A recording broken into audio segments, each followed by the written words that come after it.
So, can they ambient temperature pressure test in the rain? Yeah, probably.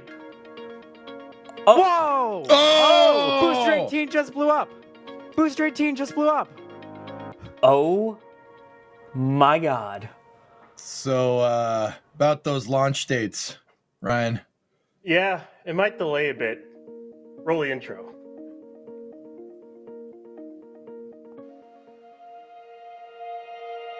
And here we go. We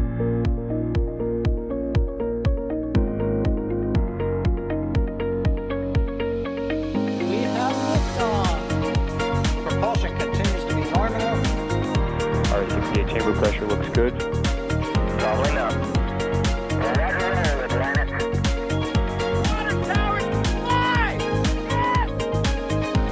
Tango down to nominal. Flight downside at speed off. Bring in at speed off. It's orange!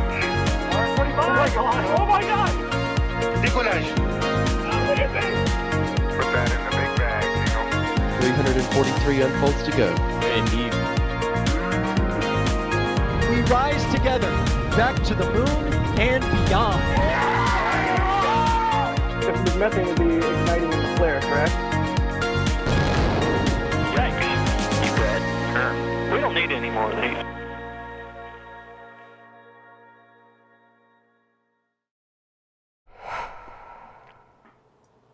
Welcome everybody to the Flame Trench, where things are ambient pressure right now, or ambient temperature right now, and the pressure is about to go up. I'm Sawyer Rosenstein. I will be your host for the trenchiest of trenches today. We went into today thinking, oh yeah, big story is going to be New Glenn and the upgrades going to it, and yeah, there'll be some other stuff with Starship. Boy, has that changed. What hasn't changed, though, is the fact that I am joined, as always, by my competent cohort of co-hosts, as an abandoner would once say.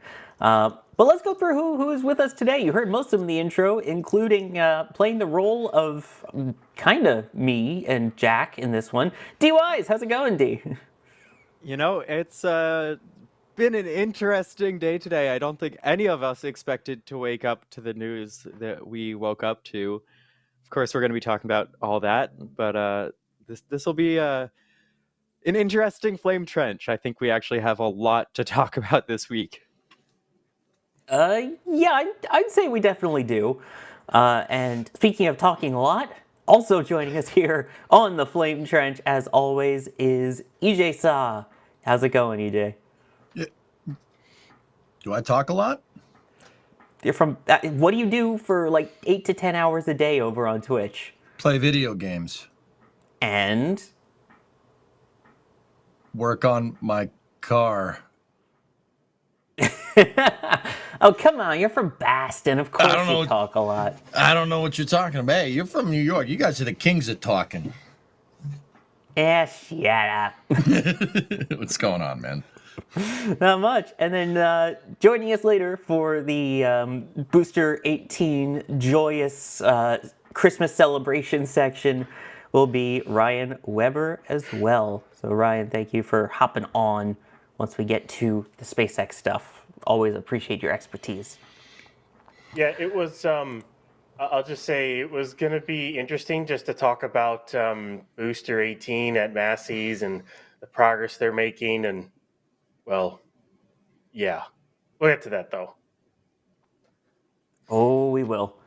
But of course, we have other topics that we are going to get to first. There's a couple little fun ones. Of course, we have Blue, and of course, we have Booster 18. If you can, try and save your questions for each section that we're going into, because otherwise they may get lost and I might not be able to see them in our question queue. But definitely tag us at NSF or at NASASpaceflight with your questions. So let's start things off here with the first topic. And yeah, remember when we used to drop rockets from planes? Apparently, we haven't stopped with that. Oh, I remember. You remember?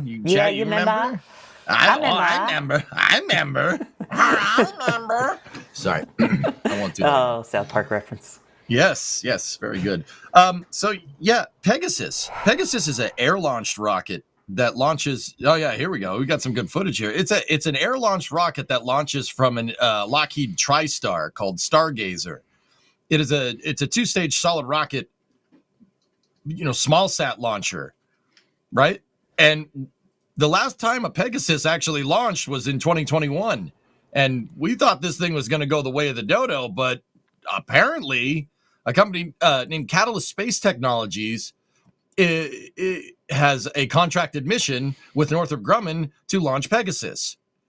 The Catalyst Space Systems is a company that, they're working on a satellite bus right now, and the specific mission that they contracted for was a mission extension vehicle that's going to save NASA's Swift Space Telescope. It's going to actually boost the telescope up into a higher orbit, so you can prolong its life. If it stays up in orbit for longer, that's more time you can use the telescope before it re-enters in ship 36 itself. Sorry. Sorry. Or Booster 18. Or Booster 18. I thought Booster 18 was too soon, so that was the next thing that popped into my head. Anyway, that's actually super cool. Catalyst is relatively new. I hadn't really heard of them up until this point, but it's really cool to see. It's cool to see small sat launching from like Stratolaunch small sat launching is still a thing. Guys, we thought this whole kind of technology was pretty much a dead end after what happened with Virgin Orbit. They launched a 2-stage liquid fuel rocket off of the 5th pylon on a 747. Now don't get me wrong, the TriStar that doesn't do that, but it has it kind of belly mounted, the Pegasus vehicle. See it? Oh, look at that thing.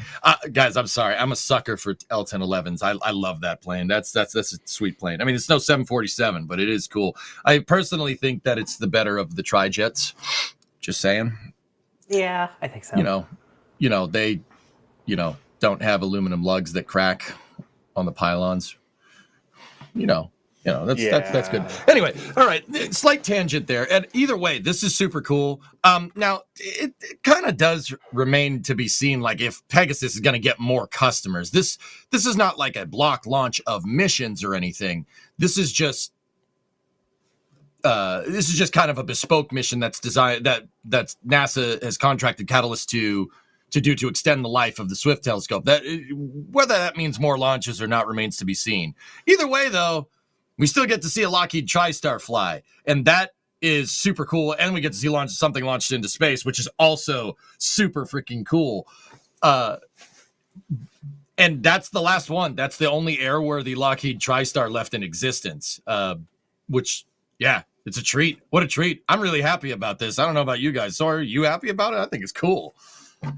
I mean, yeah, how could you not be? Like you mentioned, I was going to bring that up, the fact that it is the last remaining flying L-1011. The TriStar is so beautiful. And, Yep. I mean, if you want to talk about it, there was a super chat that said it, and I was thinking the same thing. Let me bring it up. They said, Bron Smith saying, the OG commercial rocket lives. Yep. We talk about all the commercial spaceflight stuff. People forget that, the Orbital Sciences / Orbital ATK / Northrop Grumman Pegasus was kind of the precursor to what we have now with SpaceX and Blue and, all these other private companies getting in on the game. It's such a cool plane. It's kind of a shame that the idea of launching from under the plane is going away. Right now, the only other vehicle that really deploys from underneath a plane to go to space, depending on your definition, is Virgin Galactic, and that spacecraft is still out of commission probably for another few years. So I'm excited. Yeah, I'm excited too. I would add that as far as I can tell, Sawyer, Northrop Grumman doesn't have any orders for Pegasus right now, but they do have all the equipment to make more of them if they need to. So it's kind of like a launch on need type of thing, because Pegasus is not, okay, guys, it's rocket science. Everything is complicated. Relatively, it's not that complicated. It's solid. It's a solid rocket launch vehicle. Your launch pad is an airplane. That's not that big. There's not much GSE to this, right? Like if you guys moving it around on the trailer. Also, if any A&Ps out there are airplane nuts, they have to jack the plane up on the airplane jacks to get it underneath, which I think is still funny. it's not a lot. That's not a lot to make one of these things, comparatively. Like, obviously, it's not super heavy, right? That might take a little bit longer to make. I did it again, didn't I? Sorry. Yeah. Sorry, I'm making jokes because it hurts. It does. I'm making jokes because I'm coping. I'm coping over here pretty bad. Oh, the copium. Yep, there's a lot of that. A lot of coping. Yep. So, oh, dear. Yeah, I mean, it feels kind of weird, though, of like, why Pegasus of all vehicles to rise after like 3+ years of not seeing one launch? Yeah, Say so that- there. Go ahead, Dee. There are a number of different reasons that they went with Pegasus specifically, but specifically, it was their only option that met all of the requirements. So the spacecraft needs to go into a 20.6 degree orbit to meet up with the Swift Observatory, and that's not exactly somewhere that a whole bunch of these rideshare missions are launching to. So they can't just hitch a ride on a rideshare. On top of that, a lot of small sat launchers can't get to that orbit as easily. And then there's the timeline. So they have about 8 months until they're actually going to be launching this thing. And so it seems like Northrop was able to meet all of those one way or another to meet the cost requirements, the timeline, and the orbit to make it the only realistic option for them to reboost the observatory. I mean, I'm glad. Any excuse to see Pegasus come out of the woodwork and Yep. finally fly again. Absolutely. Yeah. Like I said, I despite current events, like I always like the TriStar. I think the TriStar is cooler looking than it's kind of trijet rival, the MD-11. I think that S duct on the back, it looks like a Formula One car. I think that makes the plane look really cool. Now, trijets have their problems, but it's still cool to see this thing still flying. It's pretty sweet. Look at that thing. That's awesome. Go ahead. To say it's got the direct lift control system. Remember that thing? Yeah. Yep. These things are like, TriStar. So an L1011 and the MD-11, subsequently before that, the DC-10. They're old by today's standards, but these planes were really cutting edge for the time. I mean, you guys got to understand that's a Lockheed airplane. It's not. It's good, man. Like this is not like Lockheed now. This is the Lockheed from like the 70s that's cooking up like SR-71s and F-117s and all kinds of good stuff. They're doing all kinds of pretty awesome stuff like that. That's pretty sweet. It's a pretty cool plane. And that's the only airworthy one, and we're going to see it fly again. That's super cool. Now, I guess the other question is this the last one? Do you think we would see any orders after this, or would this maybe be a way to kind of revive it and have people go, oh yeah, I forgot that was a launch option. Let me explore that. I think if Northrop Grumman lowered their prices a little bit, Pegasus is expensive as far as I can tell. I think it's like no, you know what? I don't even want to guess. I know it's a little bit high on price comparatively to what it is. I mean, it was great for the time. It was great, when they started using them. I think the first missions were in the 90s, if I'm remembering correctly. I don't know. Kind of remains to be seen. Sawyer, like, I don't want to say it, but I don't think this thing has that much more of a future. I mean, maybe. You could make the argument that this could be a great little small sat launcher, for launching like proliferated low Earth orbit constellations. It'd be pretty good at it. But I'm not sure with like vehicles like Electron flying and then Neutron down the road from Rocket Lab.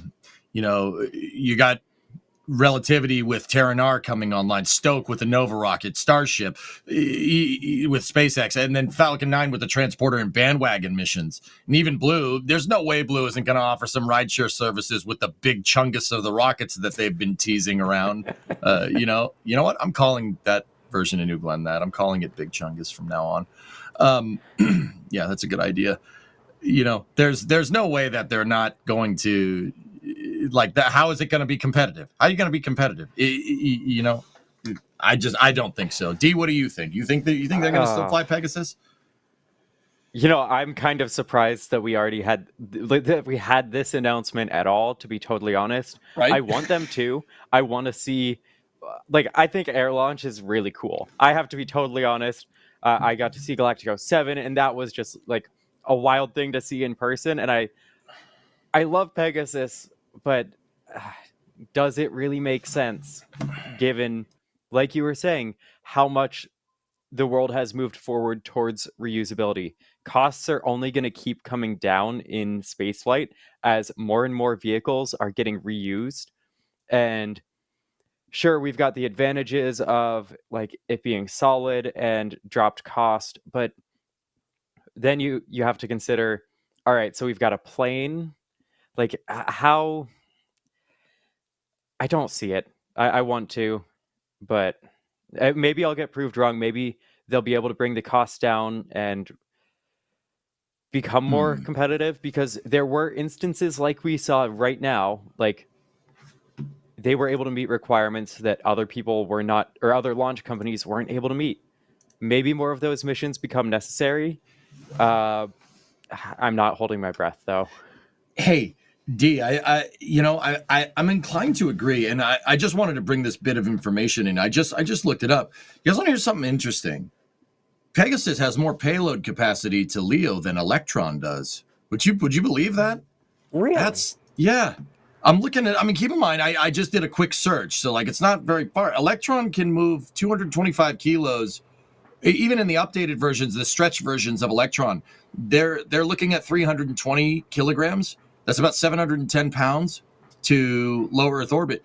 Pegasus can do 450 kilos, almost 1,000 pounds to LEO. That's very interesting to me. I don't know. Like I said, if Northrop Grumman could crank these things out every once in a while, if it's apparently really easy to make, I would argue that there is a very, very profitable small sat launching service here, because your launch pad can move around. It can go wherever it wants to. You can launch to any inclination you want.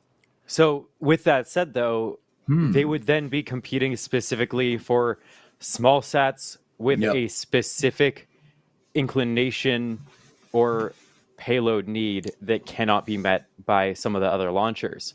Because for the rideshare missions really bring down the cost to launch so much. And so that cuts out a huge portion of the market that isn't going to go to a Pegasus as their first option.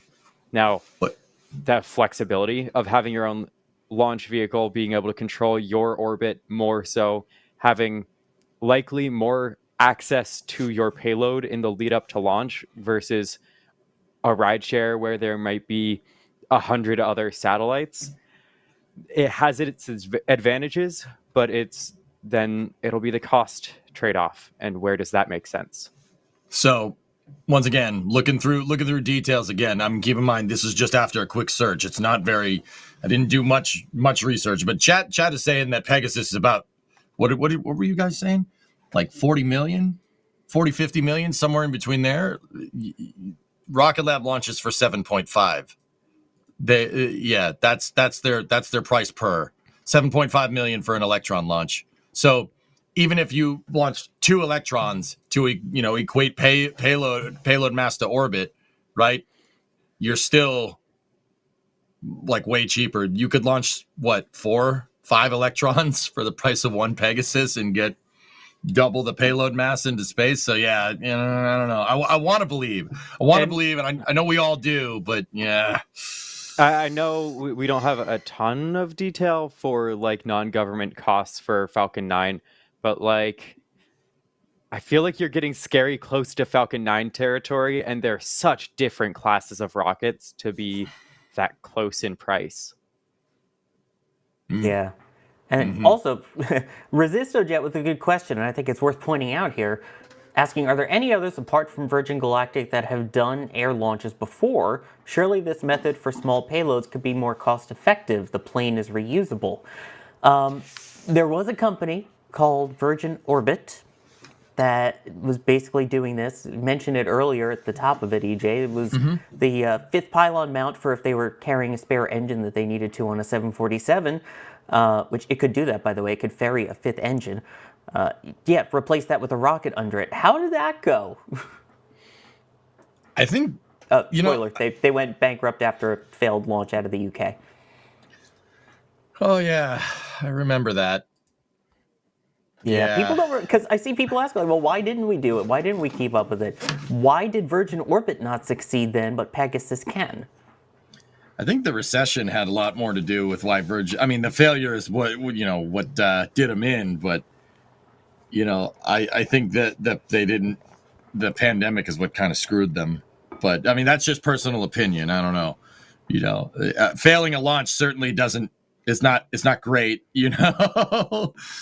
But they'd been on a run of 4 successes, and it was their 6th flight that resulted in that failure, though. So it's like, those aren't awful stats for just starting off, to be totally honest. Like, they had 2 failures in there. They had 4 successes. They could certainly have worked, but yeah, the timing doesn't seem... The combination of the failure and the timing financially. Now I'm looking at their price per launch. They're $12 million a pop. So still Virgin Orbit is still miles cheaper than Pegasus. You could launch 3 of these things for the price of 1 Pegasus, and it does 300 kilograms to sun synchronous, 500 to LEO. Interesting. That's actually super competitive, man. Now I'm like super bummed. I'm super bummed that they went bankrupt. Yeah, why is Pegasus still around? Like, how does that even make sense, man? Make it make sense. Oh, no. Jeff in chat calling it the Virgin not quite orbit, by the way. Oh. And yes, I'm mentioning it was out of the UK. It was a whole big deal. Oh, UK launch, everything, and it didn't go. So sorry, UK. The previous 4 launches were all from the US, and they succeeded. Yeah, that's a good point, D. I have to, going back to talk Pegasus, though, I have to wonder what they actually paid for this. If they were able to meet the budget needs and other places weren't able to meet the budget needs, that's... did they get like a really good deal here? And we don't really know, but they could have gotten it's possible. An incredible deal. Yep. Yeah, D, as much as I want to disagree, you're probably right. Now, like, okay, so here's the thing. What would give them a good deal? Like, this is where my mind's going. What would give them a good deal for this Pegasus? Northrop Grumman wants to divest because they're sick of maintaining a 40-year-old airplane? Probably. That's probably what's going on. Or if they gave them a good deal, maybe Catalyst has shown that they want to buy more. And then they're like, oh, we can get some money back on this 40-year-old airplane that we're maintaining. It's possible. Just saying. Possibility. That it is. By the way, I just want to say something real quick before we go back to more Pegasus stuff. I see you, chat. I know everyone's saying, get to Booster 18, get to Booster 18. For those who don't know, this is a show called The Flame Trench, and this is a weekly news show that we do where we go over all of the major topics that are happening in spaceflight. We cover a whole bunch of different things. Each of us bring our own topics that we find interesting. Booster 18 is absolutely on the list. Booster 18 will be discussed in this show, but it is part of a show of a bunch of different topics. There's still a lot more that we want to get to, so we will, I promise you, get to Booster 18. So stick around. There's a lot of cool other stuff you might find interesting too, and we will discuss everything Booster 18 in depth as we get further on in the show. Just wanted to mention that real quick because I see chat. Hey guys, it popped. Oh, spoilers, crap. Oh, man. Sorry. That's my fault. But anyway, one thing I think you were pointing out was the cost of things here. Jay, I believe you pulled up the Falcon 9 pricing guide from SpaceX in regards to how much that costs. So let's see. Price for standard is $69.85 million, with 22,000 kilos to LEO, 8,300 to GTO, and 4,000 kilos to Mars. Cool. So there's mean- your comparison if you wanted to get your own Falcon 9 for it. But this isn't, Jay, I'd be curious if you could find like the transporter or the bandwagon pricing, because those rideshare missions, that price is a lot lower. Like, I would wonder if you like, okay, let's just choose 500 kilos because that's kind of in line with the market trends from Virgin Orbit, Rocket Lab's Electron, and Pegasus. That's kind of, it's a small sat, right? SpaceX has these transporter and bandwagon missions. And what would be the price to put a 500 kilogram satellite on that, right? I'll bet you it's lower than Electron. I bet you'd probably do that for a couple million. Yeah, and the problem with those rideshare missions, though, is that desired orbit. Because you can only go, like, the options that are provided are sun synchronous, low Earth orbit, or polar. Those are your options that you can just order outright. So if you actually put the 500 kilograms into their rideshare program calculator, you get a price of $3.25 million, which that's cheap. So if you're going to one of those and you don't need the flexibility and control of a dedicated launch, yeah, rideshare is really tempting, and that makes Pegasus look a whole lot worse of a value if you can spend 10 times less to get to one of those more standard orbits. Yeah. Yeah, I mean, I don't know. I want to believe that Pegasus and Stargazer are gonna stay around, but I don't think so. I want to believe. Because straddle launching is cool, okay? It is cool, but also...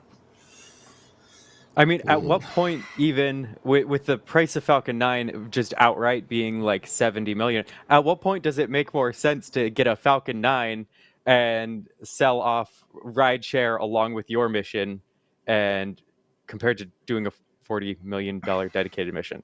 I don't know. That's a out there speculation. Well, yeah, exactly. Like if Pegasus, but once again, maybe they got a good deal, like you said. If they got a good deal, then maybe, who knows? I want to believe, but yeah. It's an interesting thing that Virgin Orbit's gone, like Sawyer said. Pegasus, we think, is on its way out. I mean, Northrop Grumman, if you're out there watching this, please keep it around. I think that thing's cool. You got to lower that price point, though. I mean, I know that's easier said than done, right? Even Electron, the other small sat launcher that we're comparing, that's on its way out too. Yeah, I know people don't want to hear that. Neutron's right around the corner. Rocket Lab's pivoting away from small sats. If you don't pivot away from the market trend is going towards these rideshare missions and proliferated, low Earth orbit constellations. So, everybody's moving to a bigger launch vehicle. Even Blue, like what we were saying a little bit earlier, they're moving toward that New Glenn 6x7 or whatever it's called. Did he really? Really just do? What are you talking about? I didn't do nothing. Chat's gonna go crazy. Thanks. I know. Yeah, no, it's good. It's good. I didn't do nothing. What are you talking about? That's the name. Go Google it. Don't Google 6-7. Anyway. What I said? That's not what I said. I said New Glenn 6x7. That's the name. No. Yeah. Not 7x2 and 9x4. 7x2 anyway, and 9x4. We'll get to that later in the show. We've got a lot to talk about. to that. Oh, I'm sorry. Oh, geez, I got it wrong. I'd be really interested in a stage where, yes, you have 6 first stage engines and 7 second stage engines. That's a unique configuration, I must say. Yeah, chat hates you right now. That's all right. Sorry. Anyway, let me thank some people here really quickly. Gary, before the show even started, becoming a Pad Rat member. Captain Q saying, someone break out the flex tape because that's a lot of damage. Also, hi to EJ and the team from New Zealand. The Space Pope, blessing this trench as always. We appreciate it. Space Pope with the $50 super chat. It's weird saying as usual for that. I'll never let go, Jack Byer. I'll never let go. Subs into keyboard saying, Jack let go first.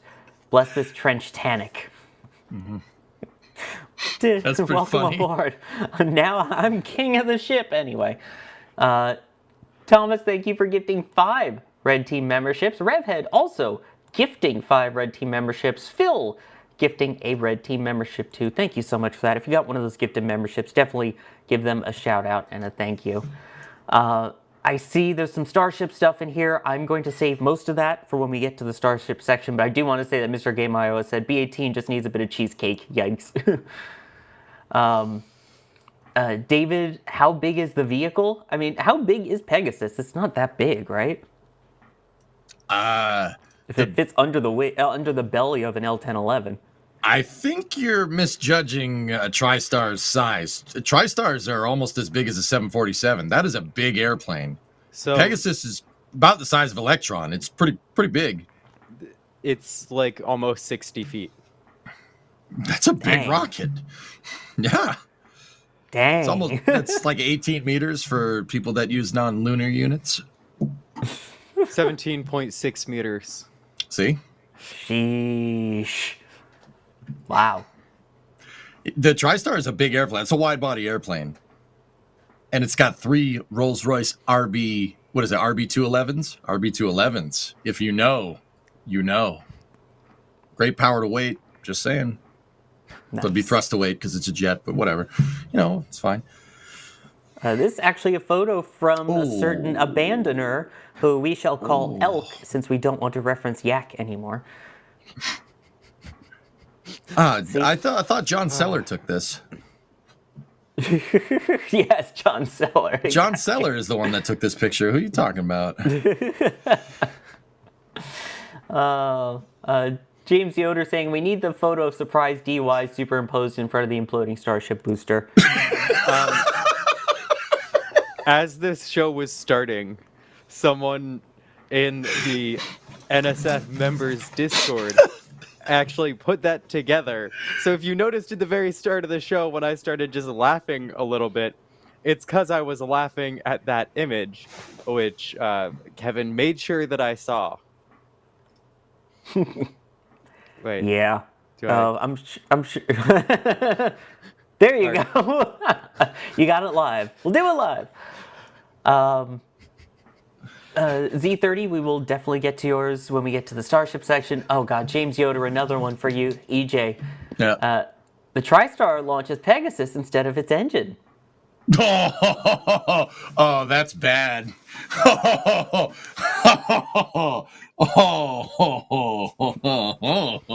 Okay. I'm trying to bite my tongue here. All right, that's where we're at. All right, James. All right, man. Oof. Shouldn't laugh. It's really screwed up. Beyond, but then again, you and I are from New York and from Boston. We're screwed up anyway. Yeah, dark humor is their way of coping with that. Yeah. You know, my heart goes out to the pilots. That's just And the people on the ground as well. yeah, it's just terrible. We're talking about the UPS MD-11 observation. It was not. Yeah. It's not great. The engine came off, taking Yeah. off. Not great. Not good. That ended about as good as you wanted. Anyway. Yeah, good stuff. Not anyway. Next thing. Sorry. What do we got up next here? Well, Ethereal Sword's been coming in with the $10 tip at tips.nasaspaceflight.com, saying even though this is the last existing Pegasus XL, the production lines are still open and will remain such. The ground-based interceptor is basically just a Pegasus XL without wings. Even if you don't keep making wings, just put one of their existing big SRBs under it. Wait, that's just a Minotaur. That's a good idea. We should do that. We should do more of that. We should. Yep.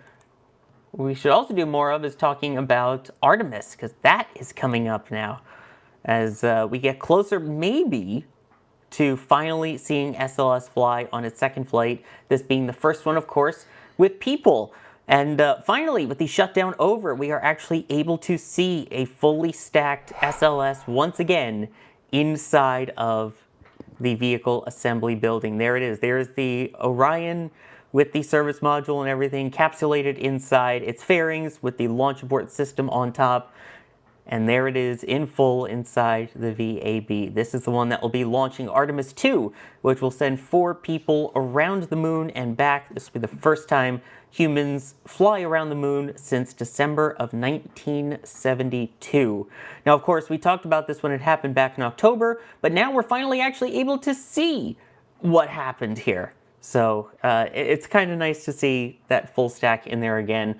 But with all of the delays and everything, the next major milestone that we were kind of hoping to see sooner than later, which was the countdown demonstration test that they do. So basically, they go through the entire countdown of the crew getting suited up, rolling out to the pad normally, what they do for ingressing into the vehicle. They get in, they run through the countdown, basically go through everything except the actual fueling of the rocket and obviously the igniting of the engines as a result. This was from the one they did back in 2023. Of course, obviously they didn't have their full rocket then. This was more of just testing, getting out to the pad, using their stupid electrical vehicle things that they're using instead of an Astrovan, and getting up to the pad. Since there is no rocket at the pad, and since as a result there is no mobile launcher platform out at the pad, they will actually be doing this one inside the VAB. So they will be using the actual launcher, since that's inside there on the mobile launcher platform. They also will be using the actual spacecraft for it, but of course they still need to actually get inside and do it. But that will be done inside the VAB, so we won't really see a full rollout to the pad, but we'll see hopefully them getting suited up and going through this whole procedure again. So we'll see. This kind of getting pushed by a month, originally from November to December, could be interesting, because it was also noted that the return of Crew 12 was bumped up a little bit to earlier in February. So maybe SLS getting bumped a bit to March, but again, we don't have any dates. The only dates that we know for sure is that the plan is for February, between February and April of 2026. So we'll see. What do you think? Do you think with all the shifting and the government shutdown and the fact that they're literally doing the test in the VAB because it's not even at the pad to do the testing yet, do you think that we might see this push a little bit? D, I'll start with you. Yeah, there's a lot of time seeing the Crew 12 move to the left to clear Artemis rather than to the right to be clear of Artemis. I feel like they're more confident that Artemis 2 might slip a bit. But like you said, we don't have any set details there. So I'm not confident in a February launch for Artemis, that's for sure. I would definitely think we're into the March, April time frame probably. And again, it's worth noting that when they talked about the launch date, it was NLT, April, which is a rare acronym. Normally it's NET, no earlier than. But the date that they've been giving for a while now is no later than April of 2026. So it could be anywhere between then. They basically were aiming for February, and it could go all the way until April. So they're kind of within still the time frame, so it's not late, but it's late. I don't know, EJ, what do you think?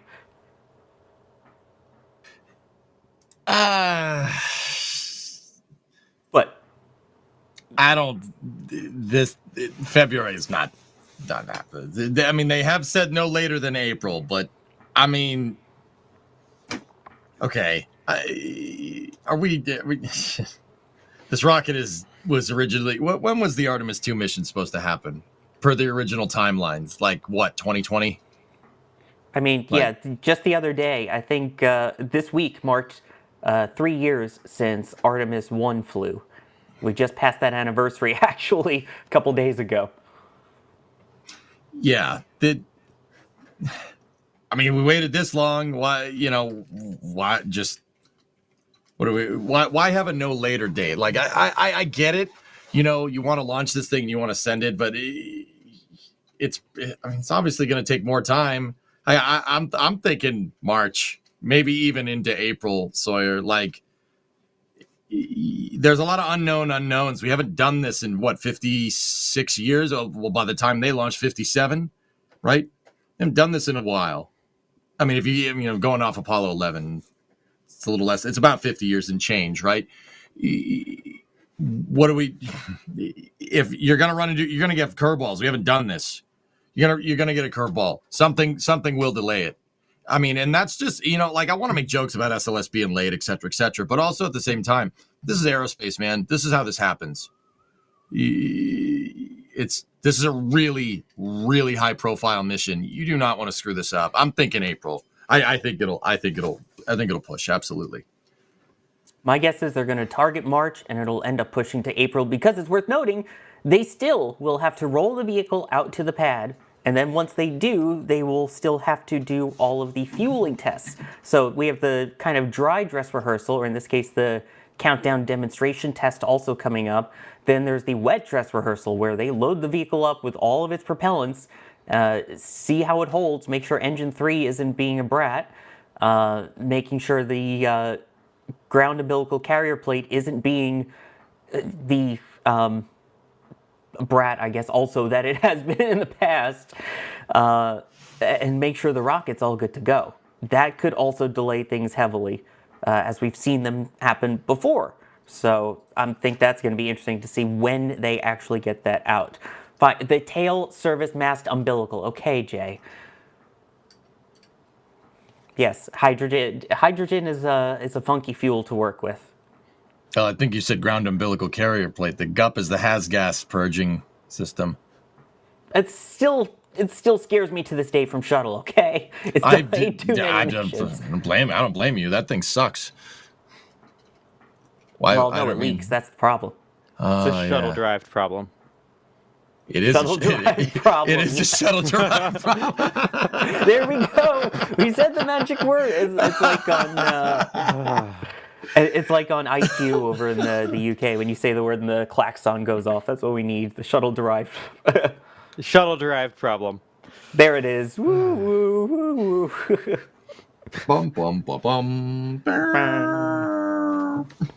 And yet, over at Stennis, by the way, they're still making RS-25s. They are still testing RS-25s. They just had them on the stand earlier this week as well. So they're still trying to make engines for SLS. They're obviously still trying to go ahead with it. They actually had a gator in their flame trench that they were testing. He said the thing the other day when they were removing these. So hey, this baby. was just from this week. So yeah, New Glenn didn't have it during the static fire, but Stennis did with their testing over at the Fred Hayes test stand. But look at this. I mean, that's shuttle derived. It is. That is shuttle derived. That's sweet. That's a sweet derivative right there. I'm just saying. You guys want to hear something actually crazy? There it is. I wouldn't call that engine a problem. I wouldn't call RS-25s problematic. RS-25s are god tier engines. They're being thrown away, and that's the problem. That is the problem. That is very much the problem. They are shuttle-derived engines, and it is a problem. Yep. Just quick side note. You guys want to hear something crazy? That motor is about the size of like a semi-truck, like, or lorry or ute, whatever you want to call it, wherever you hail from, right? Look at it. It's about the size of a truck, like a day cab semi-truck. That's a big engine. How much do you think that thing weighs? Just wager a guess. Do you know the answer, or am I just guessing? I do know the answer. I do. Yeah. I don't even know how many tons. I mean, like a semi-truck is like, it's up there, dude. Where semi-trucks are like 12,000, 13,000 pounds. That thing is 3 tons. That thing's 3 metric tons. That is extremely light for an engine that big. I would have guessed 10. Right? Dude, it is. And that, once again, this is what I mean about shuttle engines being god tier. And D, you're absolutely right in saying that it is a crime to throw these things into the ocean. They are extraordinarily light engines for the size. Like, if you compared them to like a RS-68, guys, an RS-68 is 8 tons. Think about that for a second. That's a heavy engine. Those things are super light. This is like Formula One engine of rocket engines. It's pretty good. And I know people are going to be like, Raptor 3. You're right. Raptor 3 is cool. But you got to remember, this is from the 70s. It's pretty good for the time. Should we still be using them? That is a very debatable thing to ask. But I don't know. I just want to put that out there. I think that's super cool. That thing is superbly light for what it is.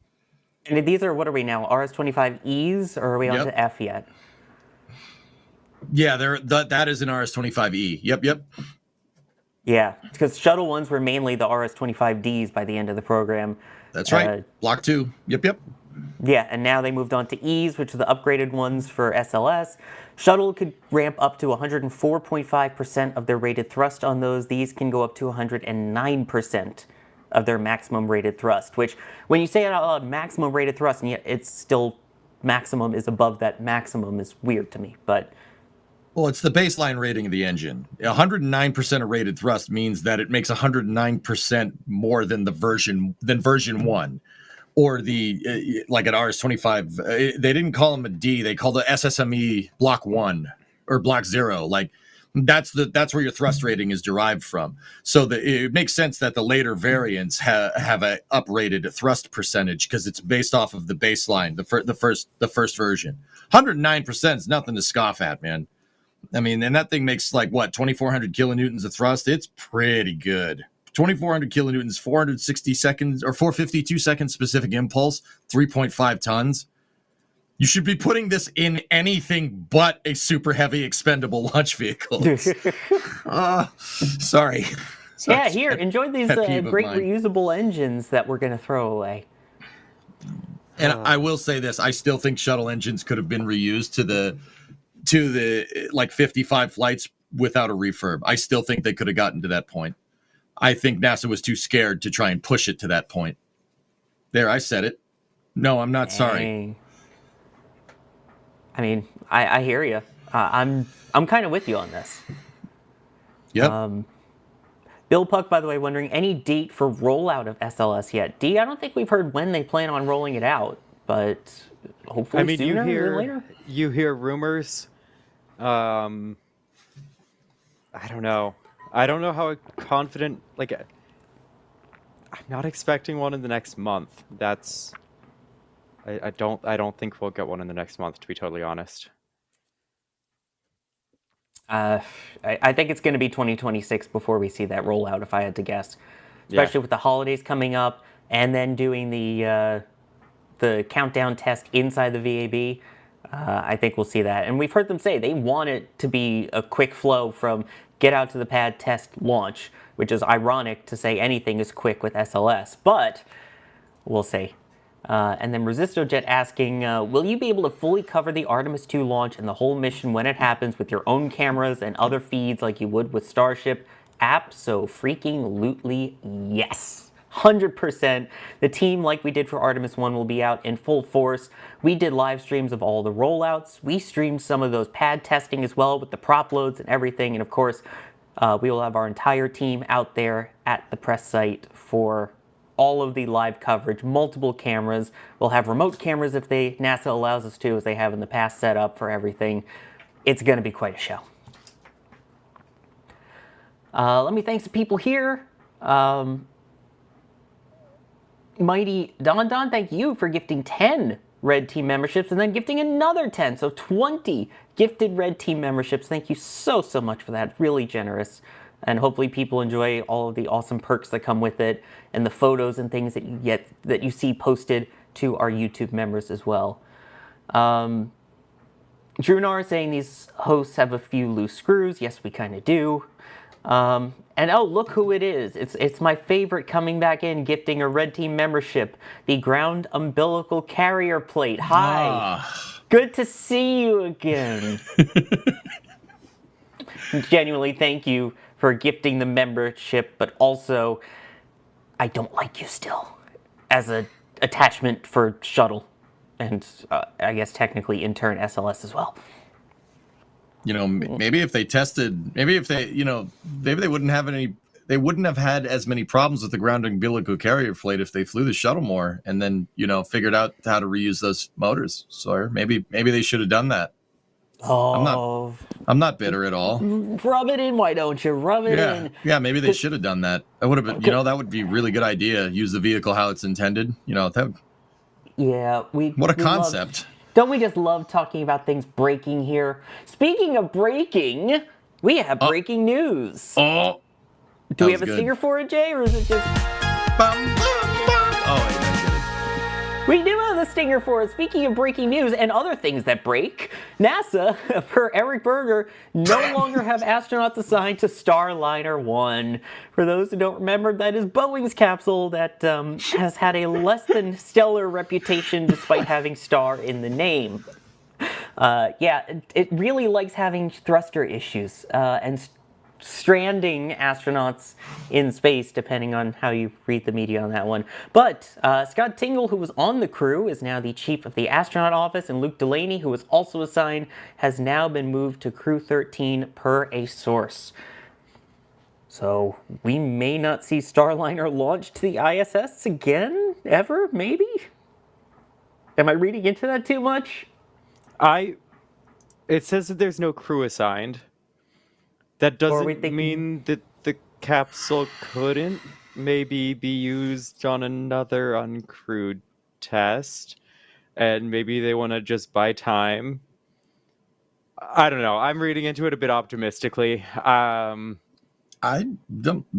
Wait, that's the optimistic thing. They're going to use the Starliner 1 capsule for resupply. As they're going to use it to send up cargo to make sure that it works. That's my opinion. I think that's what's yeah, I think that's the optimistic take. Yeah. So they had orbital flight test.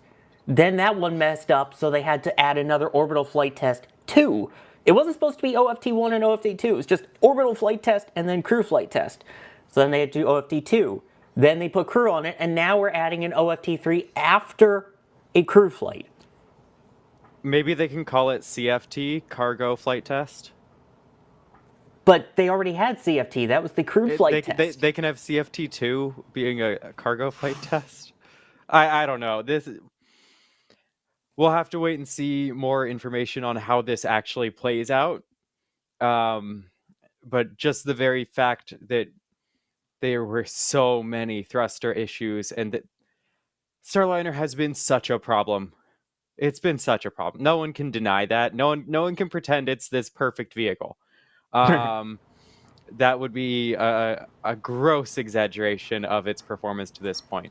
So now we do like redundancy. Getting more crew capsules flying to space is good, but we're getting scarily close to the end of the ISS.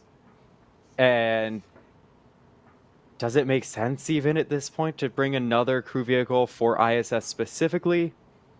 Probably not. But I hope they're able to fix it and eventually get flying crew to private stations. But I wouldn't fly on it right now, that's for sure. Yeah, I don't think I would either. And again, in fact, on the station right now, you have Mike Fink, who was supposed to pilot Starliner 1 at some point originally, moved to a SpaceX Crew Dragon. Now you've got another person who was supposed to be on Starliner moved to another SpaceX Crew Dragon. It's just, yeah. I mean, obviously all signs point to the next flight being without crew, but I wonder if there is life for Starliner beyond this flight. Is it just going to be another resupply craft? Because, I mean, technically they lost out on resupply from Dream Chaser, since that didn't do its 7 promised flights. So maybe that becomes a use for it, but then you also lose that dissimilar redundancy that we've talked about all this time of if something were to happen to Dragon for any reason, you don't have a backup capsule. Then we're back to where we were from the end of 2011 until the beginning of 2020, where everything is reliant upon the Russians, and then you no longer have a way to get to space from U.S. soil with people. I hate being in that predicament. Sawyer, all right. You know, maybe I shouldn't say this. I got a little bit of a hot take here. Is you know what? I'll phrase it as a question. That's a good way to say that. Is the commercial crew program a failure? Oh, think about that. Really think about that one for a second. One of the big stakeholder expectations of commercial crew was redundant, dissimilar architecture to bring down the price. That means having 2 capsules, and that means paying less. Starliner has failed that on 2 fronts. It is expensive, and it doesn't do what they said it was going to do. You know what, man? This is going to sound completely screwed. People are going to hate me for saying this. At this point, why NASA should have just followed through with Ares 1 and sent Orion to the dang space station. Thank you. You know what? I'm fully on board. Yes. No, the Ares Commercial 1 Crew program mentioned- is a failure, and they should be flying Ares instead. I'm with Yeah, you. I knew I liked you. Yes, Ares mentioned I'm argument subtly in invalidated. favor. It is Good point. Is it a failure? Is Commercial Crew a failure? Like, No, it's absolute. How would you call it a failure? We have Crew Dragon, which has been extremely successful. We have Cargo Dragon, based off of a similar architecture, also extremely successful. I don't see how it's a failure if Look we at have that been incredible sending. oh, Ugh, Glorious. Ew. But I mean, it's awesome. hey, if we didn't have Commercial Crew, we wouldn't be getting people to the space station currently as regularly as we have been. We have a vehicle that gets people there, so therefore we have commercial vehicles sending people to the ISS. In my book, that is a success. Otherwise, we're still paying $70 to $80 million per seat on a Russian Soyuz. Yeah, no, sorry, I get that. Paying for a Russian Soyuz is stupid. Entertain this conditional hypothetical. Commercial Crew is the reason why they got rid of Ares 1 and the low Earth orbit version of Orion, right? That was the reason. We could do it for cheaper. We could do it for cheaper. We could do it for cheaper. And, well, SpaceX has delivered on cost. There is no debating that at this point. Absolutely. Commercial Crew, that's not necessary. I mean, cost is only a small it's only a singular component of what the entire Commercial Crew program was supposed to solve. It was supposed to have redundant dissimilar architecture to keep the prices down, right? Starliner is expensive. It's way more expensive than Dragon, so it's not commercially competitive at all. It's not commercially competitive, and I'm saying this as somebody that likes Starliner. Like, I don't mind Starliner. I like it. But this Commercial Crew program which we stopped our national space program for. You can say it any other way, but we did. We stopped Ares 1 and we stopped the Constellation program because Commercial Crew was a cheaper alternative. Now, here's the thing. Would launching Ares 1 and Orion be way more expensive? Abso-freaking-lutely. Yeah, sure. There's no way Orion's going to compete on cost with Dragon. Absolutely. But even if Ares 1X and Orion had delays, right?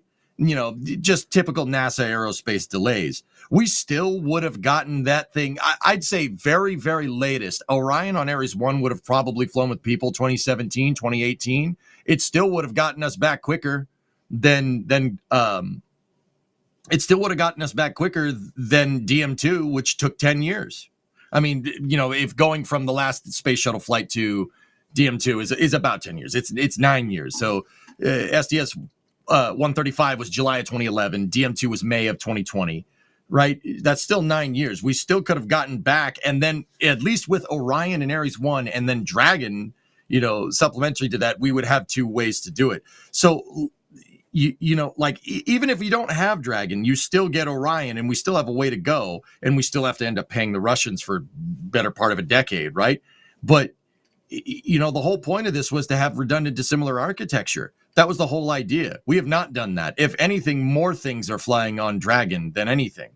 Cygnus ended up flying on Falcon 9 because the Antares just, supply chains became unavailable, let's say, right?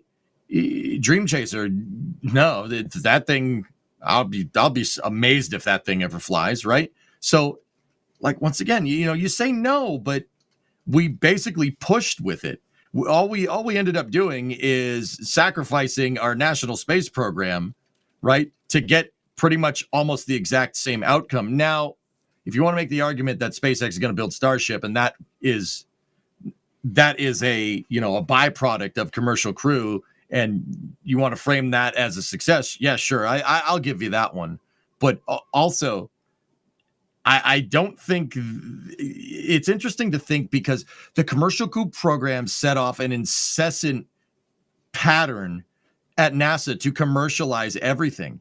Everything. Oh, we could save money if we do a commercial. We could save money if we do a commercial. Let's contract out the suits. Let's contract out the landers. Let's contract out this. We could save money. We could save money. We haven't bared any of the fruits of that labor, with the exception of Dragon. That's the only commercial entity that has worked really, really, really well for our national spaceflight goals as a country. Right? That's the only one that's worked really well. What else? What else has worked? Cygnus? I mean, yeah, that's fine, but that flies on Falcon right now. Remember that? Right? So, I don't know, man. I really think that, you can't discount SpaceX and their success, right? But I don't know. I look at Commercial Crew differently nowadays than I did 5 years ago. But why is the Antares wasn't as much an issue of a problem with the rocket? That was a problem with getting the engines, and they figured while they're doing that, let's upgrade the entire vehicle to the 300 series. That's to get rid of the reliance on Russian engines following the whole Russia-Ukraine deal. Mm-hmm. I feel like, I mean, I get that we're without it right now, but that's only on the more recent side of things. Yeah, I understand that. Yeah, and once again, you can make the argument, but the other thing to consider is that Cygnus is commercial resupply services, right? So that's kind of a different. I mean, I would rope that into commercial, sure. So like Cygnus and Dragon, and that's it. Look at the amount of successes versus the amount of things that are taking way longer. Yeah, I don't know, man. I guess the point that I'm trying to make, Sawyer, is that commercialization for all of NASA's needs is not the answer. And Starliner, despite me liking the spacecraft, is a pretty good example as to why. Even though we're about to talk about 2 contracted vehicles for NASA coming up in the next 2 stories. Oh, yeah. Yeah, that's weird. Yeah, about that. As you see let's contract out the landers so we can award a contract to one lander and then take it back to get back to the moon faster. That's a smart idea. How about we don't do that? Oh wait, that already happened. We'll talk about that. We'll talk about that in just a second. But yeah, so the thing that I'm getting at is that, look, all this commercial, all this money that we save, that's all fine and dandy. Yeah, that is a huge thing with SpaceX, right? I wouldn't necessarily say it is with other avenues to the ISS, right? We still wound up with one way to get to the ISS. Wasn't the whole point to do the opposite of that? Like what's going on? What's going on here? I hear you. Also, someone said send Starliner to Texas as a shuttle substitute. Yes, mighty unlikely, yes. Don't touch Discovery. James that's a good idea. We should do that. James Yoder coming in saying, no scrapliner crew. Nobody likes one-way missions. I'd rather be flying an X-Wing with the tip at tips.nasaspaceflight.com. I appreciate when you do that. It goes directly to us without the middleman and allows us to improve our tracking, because if you watch that DM2 track from the replay that Jay was showing, who's producing today, and you didn't want to throw up and get sick from watching it, I'm amazed at you and I'm jealous, because that was really terrible back in 2020. That was pre-Space Coast Live. We've come a really long way in the last 5.5 years. And we've only been able to do it with your support. That's what your money goes to, is being put into this so we can provide better coverage and not be relying on a single camera with autofocus that can't track and no SEL cams having been worked out yet. But they did say, Pikachu shocked face is dead, long live D shocked face. Oh my god. And then Philip coming in here saying, this is an interesting one for you then, EJ. Why is Ares, the U.S. National Space Program, and SpaceX Cargo Dragon not part of the U.S. National Space Program? There's the shot for those who were asking earlier about it. Should be superimposed on Booster 18. There you go. Who was it that overlaid that? So that's obviously a shot from Caesar. But a member put that together. I'm trying to find who it was who did that overlay. Thank you for that. Well, EJ, what's your answer really quick before we move on? Okay, give me 1 second. Sorry, I was typing, unless you guys wanted to hear the clicky clacks. Okay, so why is Ares, the U.S. National Space Program, and SpaceX Cargo Dragon not part of the U.S. National Space Program? Okay, so the difference... All right, let me explain the difference between like what an NASA in-house thing is versus a commercial design. So NASA in-house means NASA designs the vehicle to their specifications, and then they go to they engineer out the entire vehicle. They draw up the blueprints, and then they go to a commercial contractor and say, hey, can you build this for us? And a commercial contractor will be like, yeah, we can make that. Sure, no problem. Right? And then they build it, and then NASA accepts the vehicle, and then NASA operates the vehicle. So the Saturn V, the space shuttle, that's the idea there. Dragon is a contracted end-to-end service, meaning NASA says, we need a ride to the space station, build something. And SpaceX say, all right, we built our Dragon capsule. And NASA goes, hey, let me see it. Let me see it. No, you didn't make that part right. No, we need to change that here. Can you take a little bit longer and change that thing too? No, it doesn't. It doesn't have a bathroom. Can you put that in? They went a little nitpicky with it, but that's another story. So with a contracted service, NASA paid for the end-to-end thing. So they just say, we need people to the space station, build something for us. SpaceX cooks up Dragon, and then NASA basically hitches a ride on the capsule to the space station. That's the difference. When I say what's part of the national space program versus the commercial space program, that's the distinction that I'm making. The argument I think here is that with SpaceX is an exception to commercialization, not the rule. Commercialization will not answer all of NASA's needs. Even now, it will not do that. We have all, we're going to talk about that, Blue Origin. We're going to talk about the new versions of New Glenn. We're going to talk about Starship. We're going to talk about Booster 18. All of that capability can't replace what the shuttle or an Apollo or the Saturn V can do. I'm sorry. Saturn V can put people on the moon. All right. You could make the argument that Cargo and Crew Dragon can do what the shuttle can do. Sure. Can Cargo and Crew Dragon build a space station? No, they cannot. I'm not, and this, guys, don't get me wrong. I'm a gigantic SpaceX fanboy. I love Dragon. The Dragon architecture is frankly what NASA should have been making. When they wanted to do something like the shuttle, they should have just been making that. But we have the Department of Defense to thank for that, if you know your history, right? It's important to understand the distinction here that, commercialization isn't always your answer. We have all these new commercial rockets nowadays. They still can't do what NASA could do 15 years ago. Still can't do it. Just saying. Something to noodle on, that's all. There you go. But yeah, just thought that was an interesting question to be brought up. And I do want to point out, in the time that we've been discussing this topic, there was an update from astronaut Reed Weissman, who will be on Artemis 2, saying that the countdown demonstration test has moved to December. They claim that it won't affect the launch dates, but within the last 15 minutes, they have now moved the countdown demonstration test officially to December. So just pointing that out. Yeah, so we were talking about all these different commercial ones here. It's another commercial vehicle that's getting a whole new upgrade. And we're not talking about one that blew up yet. That's coming up after a successful one with New Glenn. There's apparently a new Glenn on the block, or at least coming up on the block as a new block. Words, I can't do them. D, help me out. Yeah, so there's so much happening with New Glenn. Sorry. This has been a huge week for Blue Origin news. So, of course, we had New Glenn actually return to port earlier this week. And so we got to see New Glenn up close and see the lack of soot, for one thing, on it.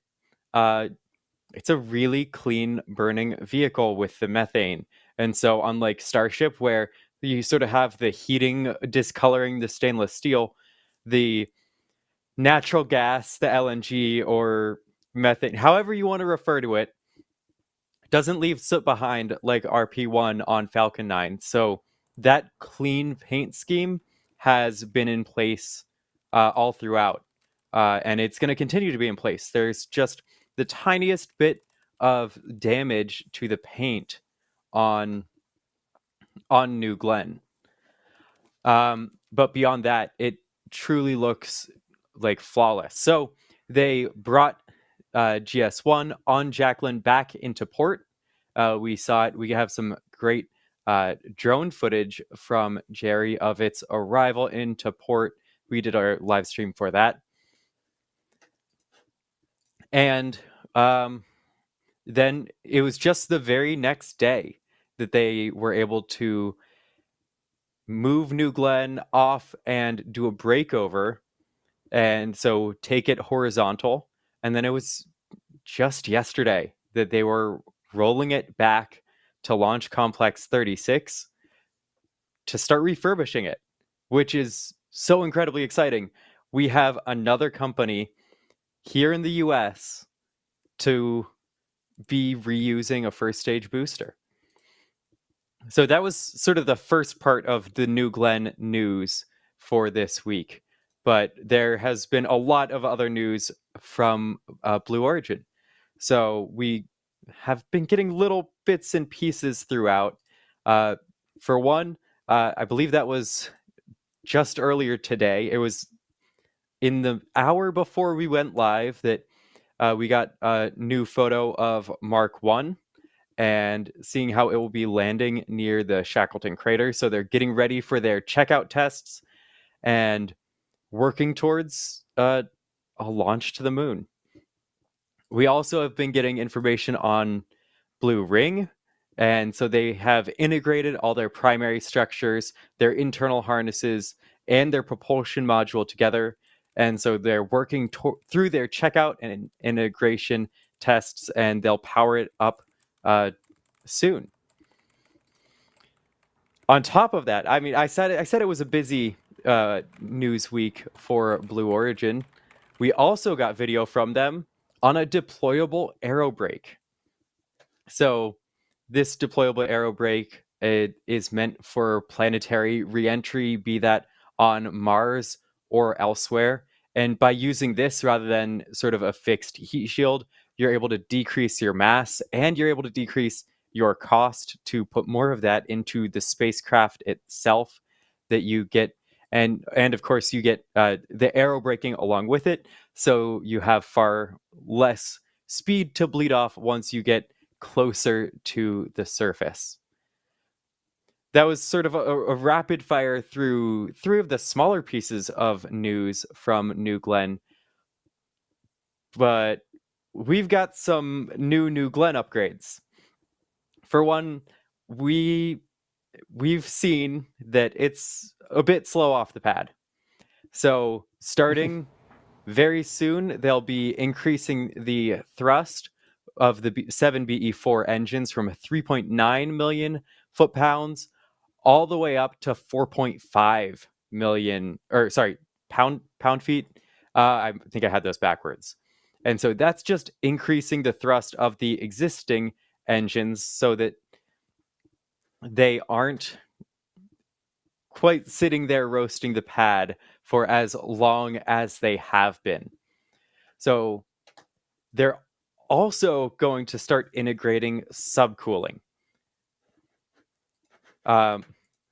So Sawyer, do you want to hop in here for a second? Yeah, I gotcha. I'll help you through this. So we have a Breaking Space video that we just did on this yesterday as well, going into some of the basic details. But essentially, there is the 7x2 and the 9x4. So the 7x2 is what we have now with the 7 first stage engines with the BE4s and the 2 BE3U upper stage engines. So for this one, they are going to be stretching the vehicle to within 5 meters of Starship height here. We're talking ridiculously close to Starship height now. In addition to that, they will be extending the fairing so it kind of sticks out a little bit, so it's almost 9 meters in diameter. I believe 8.7 meters. The current one is 7, and those are massive. They're also going to look into reusing those fairing halves, which is something we've actually seen them testing out at the Turn Basin at the Kennedy Space Center. And then, of course, the base, the new one being the 9x4 with 9 of those engines, which they've already been able to push the thrust on them a little bit higher. So the next one, which will likely still be a 7x2, will already have upgraded thrust on those BE4 engines, and then add in 2 more of them to make it 9 of those BE-4 engines. 9 engines? 9 engines. They've also redesigned the landing leg system, so the way that they kind of are in line is more SpaceX-esque for Falcon 9-esque, I guess is the way to put it. And the other thing we've seen from all the renderings is that they don't really have a strong back, a transporter erector at least. So maybe we see it stacked vertically, also kind of like Starship? I don't know why. I feel like this is more like New Glenn's Starship Edition in a way than it is an upgrade to New Glenn. This feels, when we talked about, New Glenn and Starship aren't super competitors. Now, for some reason, this feels like they're more competitor-esque in this. So, I don't know. See, there it is with the 9 engines underneath, the larger strakes, the taller vehicle, the different type of fairing. I don't know. What are your thoughts on it? I kind of like the design. I think it's great. I think they need it given how slow it was off the pad and the concerns of, well, how much can it actually lift to orbit if it's that slow? More thrust, more better, I would think. Yeah, so I've seen some criticisms from people online talking about how the engines are so far spaced apart on this larger 9x4 version of New Glenn, but I think that's still going to look great because we see Starship and it has the Mega Mach diamond from so many engines so close together. New Glenn already doesn't really have a Mega Mach diamond. It sort of has its own, like each engine has its own bit of plume. And I feel like we're just going to get even more of that separation when we move to 9. I am curious if the plume might start to resemble a Falcon 9 ever so slightly, but obviously on a far different scale and with different propellants. But this is a huge set of upgrades for New Glenn. We're going to be seeing all of these come in, and the fact that Blue said we would be seeing the current version, the 7x2, fly alongside the 9x4 is incredibly exciting. The 7x2 version is already such a massive rocket.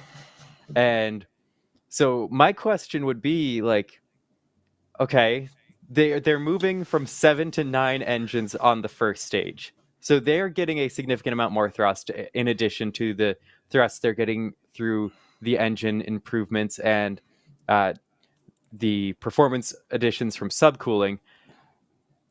This is also such a large vehicle. We haven't gotten sort of exact numbers on its height, but you saw that comparison. So will they really have that much higher a thrust to weight ratio once they move to this 9x4 version? I don't know. Regardless, it's super exciting and I cannot wait to see it flying. I mean, they need it at this point. We can all agree, off the pad, it was really slow. I did a video, I don't know if it's been posted yet, where I timed it out for each of them at liftoff. As much as we said it looked faster, they were almost identical within a second of each other. It's pretty close of how slow it was. And we're talking 2 light payloads. The Pathfinder for the Blue Ring, not that heavy. And now we're talking 2 tiny little spacecraft on there, and it was still that slow. I think they finally realized, you know what? We talked about a 9-engine variant at some point, but we kind of need it sooner than later, because if we want to even be able to lift that Mark II or even Mark I version of their lunar lander, I don't think they're going to be able to do it with that kind of thrust to weight if that's what they're dealing with all the way uphill. So, I mean, you see it from New Glenn 1. It looks slower, but the timing is honestly pretty much the same. EJ, what do you think? I think 9x4 is ugly.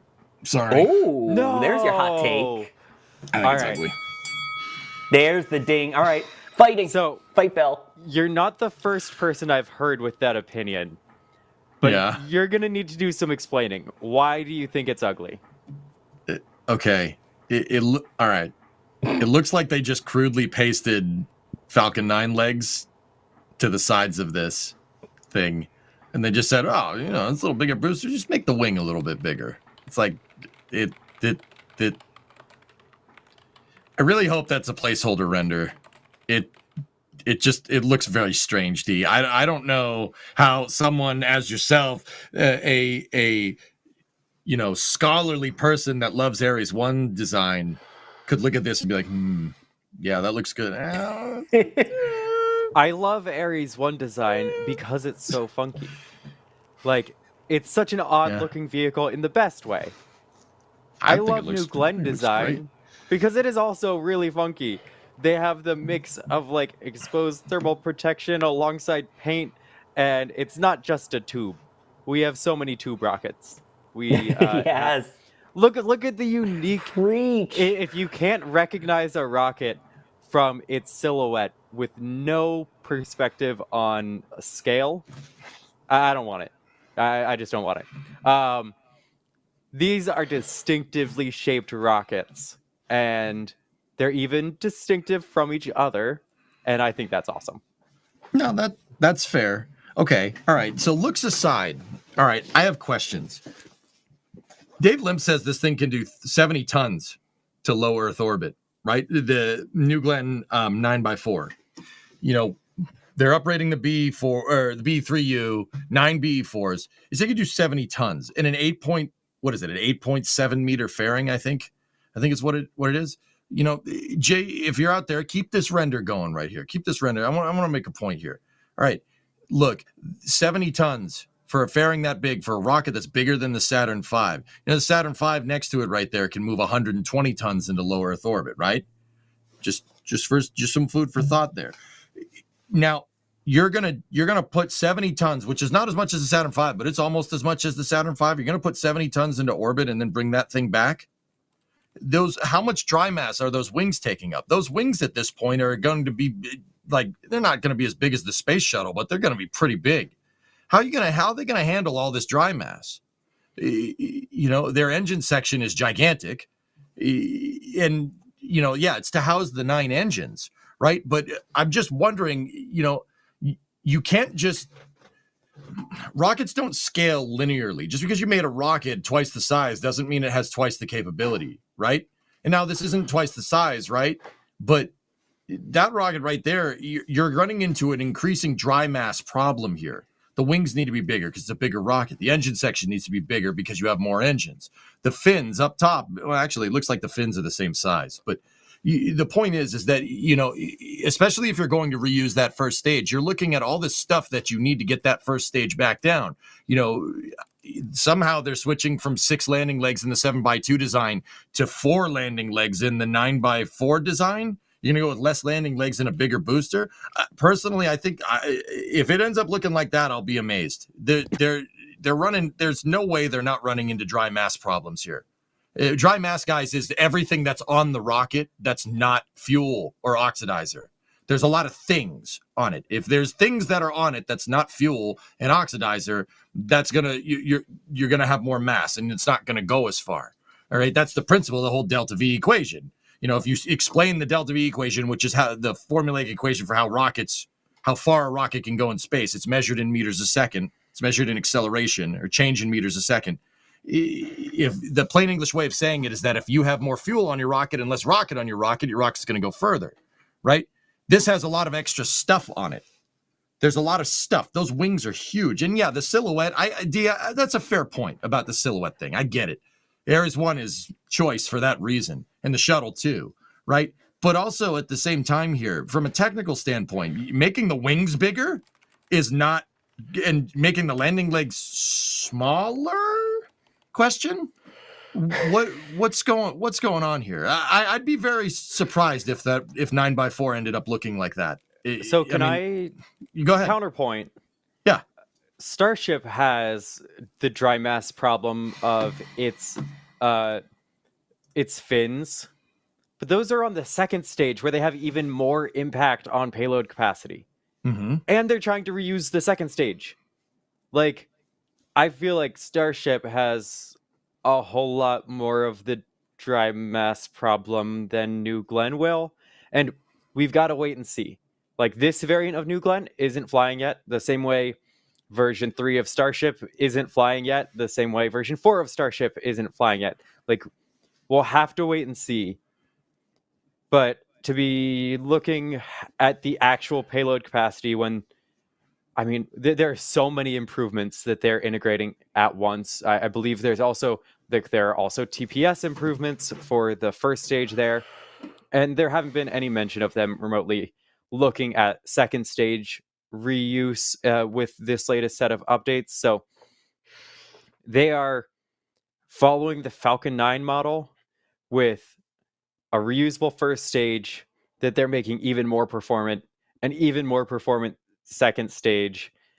And I don't know, I feel like the actual cross-sectional area isn't that hugely changed. So you've got the fairing, but it doesn't feel like that much extra wasted space compared to many other rockets. D, I'm kind of confused what you mean by you're talking about Starship with the flaperons, right? Yeah. So Starship, to make up for that, has, the super heavy has 15 million pounds of thrust, and it's being uprated from there. They're compensating for that with extreme thrust to weight ratio out of that first stage. That's their solution to that problem. I'm not entirely following how, if Starship has this on its second stage, this has it on the first stage. What do you mean? Could you clarify that? My brain didn't follow. Sorry, the direct impact. My point was just that the direct impact on payload capacity to orbit is greater by any extra mass on the second stage versus the first stage. Mm-hmm. And so there's certainly, certainly the dry mass has to be considered. It can't be ignored, but we're not at the point of this flying. We'll have to wait and see. Starship certainly can't do the numbers, the optimistic numbers that it's aiming for yet, and we'll see how they work towards that point. Yeah, this is just a render. It's worth noting that. Yeah. But Ryan, since we're now getting into the larger vehicles, so we'll of course be talking about B-18 momentarily, but while we're talking about this, and you were there for the launch, I want to bring you in on the discussion now. What are your thoughts on the 9x4? I don't really like the design of the 9x4. I think it's way too slender. Please make the tanks like 9-10 meters. Put like 12 BE4s under it, and there you go. That's what you do. It looks better that way. Look at Saturn V. Look how beautiful that thing is. Like it's beautiful. It has a form to it. Unlike the reverse, which is Ares 1. It's just, yeah. It looks better. Thank you. I mean, anything looks better than Ares 1, but you're gonna hop into the show and right off the bat start with the Ares slander. Come on. I thought we were friends. I saw you this week. And he's gone from the screen. Jason control. We're good now. All right. Back to talking about the wonders of Ares 1 and hold on a second here, guys. I think people are missing the point of what I'm trying to say. Guys, I'm not hating. I think New Glenn looks great. I think it's a fantastic rocket. But New Glenn also gets off the pad pretty slow. There is dry mass problems even with that booster. The point that I was trying to make is that I think 9x4 looks ugly. There's no way that that design right there is finalized. And sorry, you popped in on it. It's placeholder. Blue's iterating. I'm not, and once again, I think New Glenn looks great for what it's worth. I think it looks fine. But there's no way it's going to end up looking like that. I think that's a very notional design. It is going to change. You're going to have to change some stuff around, because if you just scale everything up, it's not going to work. And I'm not saying that Blue doesn't know that either. Remember, this conversation is like, it's about the looks of the vehicle, right? And I think, looks are one thing, D, and obviously we want rockets that look cool and unique, right? We just don't want tubes, right? But also at the same time, it's form and function. That's not that there is a component there, it's more function with rockets than it is form, but there isn't, that doesn't mean that you can't combine the two. Look at the interior design on Dragon, for instance, right? Go ahead. Well, that's sort of what they're doing. We're going to see some of those performance improvements really soon before we even go to the 9x4 variant. They're moving to the subcooled propellant. That's I mean, just like SpaceX, that'll be a huge benefit. They're increasing the thrust of their existing engines because they've already done testing on the engines. They know that they can reach that thrust. So that is one of the ways right off the bat they're going to be increasing thrust before even going to this 9x4 larger variant.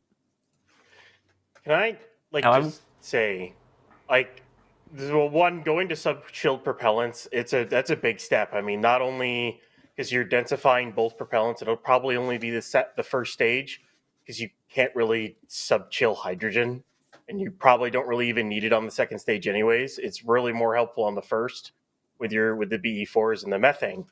That's a significant change not only to the tank farm, but to the countdown, but also to the structure of the vehicle when you're using colder propellants. So that'll be an interesting change, and I can't wait to see them do it. I want to see more power out of this thing, especially seeing it up close. It's a beautiful rocket. And for the 9x4, I literally just had this thought: the larger fins make it look like what is it? They make it look like it's the flyback boosters from Energia. You remember what I mean? You remember those? They kind of look like that with the bigger fins. But I want to see this thing succeed, and the other half to this entire thing for the 9x4 is you put it next to Saturn V. You really should be doing is putting these capabilities next to SLS. Like, what you look at what Starship is supposed to be able to do. You look at New Glenn, what it can do, what the 9x4 is supposed to be able to do with the cost of these rockets, and then you look at SLS. I know why we have it, but it just makes the question more of why, especially when you can build a rocket cheaper that can nearly do what SLS can do. Yeah. By the way, I need to address Kevin Michael Reed, the voice of God in chat. First off, language, sir. Watch your acronyms. Saying, what does the prettiness have to do with this? Because that's what we have to go off of right now. Everything we have right now is speculative. The best thing that we can show and that we can discuss is the design, because that's what we see. The only thing we have numbers-wise from them is basically their prediction that the first stage will have generate 50% more thrust combined than New Glenn's current first stage, and that the second stage with 4 engines instead of 2 will have more than 100% of the New Glenn 7x2 configuration. That's basically all they're telling us right now. Well, we have nothing to back that up, no real facts yet. That's here's what we're predicting and a bunch of renders that we can look at. So that's what we're going off of, is their numbers and the renders that they've provided. And the performance numbers for different orbits, they give us the 70 metric tons to low Earth orbit, 14 metric tons to a geosynchronous orbit, and 20 to translunar injection. So those are the numbers based on all of the testing and improvements and all of their plans and simulations for this future. But not everything will necessarily go to plan. Things will turn out differently when the real world comes and sees this rocket, I'm sure. But that doesn't mean it's not also something that can be improved. We've seen Falcon 9 has been continually improved throughout flight, and even with things like optimizing the landing and being able to then do RTLS missions when previously they had to be drone ship landings. So if that's their plan, whether that happens on the first flight or that's something that's worked towards 30 flights down the road, like, it's exciting to see even more coming from New Glenn. And actually, with that sort of up close one of the legs, it's sort of interesting because we saw the legs with NG2 with the landing and how they sort of came out from the TPS. It'll be really cool to see how those external legs on top of the TPS seem to play with reentry compared to the really mechanically interesting integrated ones. Yeah. I mean, It's an interesting design. I can't wait to see it fly. It's still probably going to be a few years out, so we'll have to see what they end up doing Yeah, and guys, when those changes come in. Yeah, no, sorry. That's what I mean. We don't have a lot to go off of right now. But you know, like, I feel like you guys are getting the vibe that I hate, like I'm hating on Blue Origin or something. No, I'm not hating on Blue Origin. I just don't think the rocket's going to look like that because of the dry mass problems aforementioned. And that's where I was getting confused. Like you comparing it to Starship. Like, yeah, of course Starship has dry mass problems. That's what happens when you make a rocket out of steel, stainless. It's 304X stainless. I understand that, but it's gone through iterations. That's the whole point that I was trying to make. That what they have there, that placeholder is not a looker. New Glenn, the 7x2, that thing looks great. This thing looks just weird. I don't think because of the dry mass problems involved with first stage trying to bring back a booster like that, right? I don't think it's going to end up looking like this. You're going to have to do something to compensate for the dry mass. That's the point that I was trying to make. I don't hate Blue. I want more rockets, not less. Like, just want to be very clear on this. It seems like that's the vibe that was given off. That's not what I was getting at. Yeah. By the way, Moto Kenzo with the real question here. Where's Jacqueline? Where's Jacqueline? It's in Port Canaveral. You know, it brought back There's the Jacqueline. first stage. It's just like several miles that way. There's Jacqueline. Oh my God, it's no longer on the ship. Anyway, looks like a splashdown. What? It landed! Hi, Ryan. Ryan Caden. James Yoder with a $5 super saying, Blue Origin smells blood with the recent Starship delays, failures. They think they can compete with Starship and replace SLS with one big vehicle. Is that the other Ryan I hear chuckling?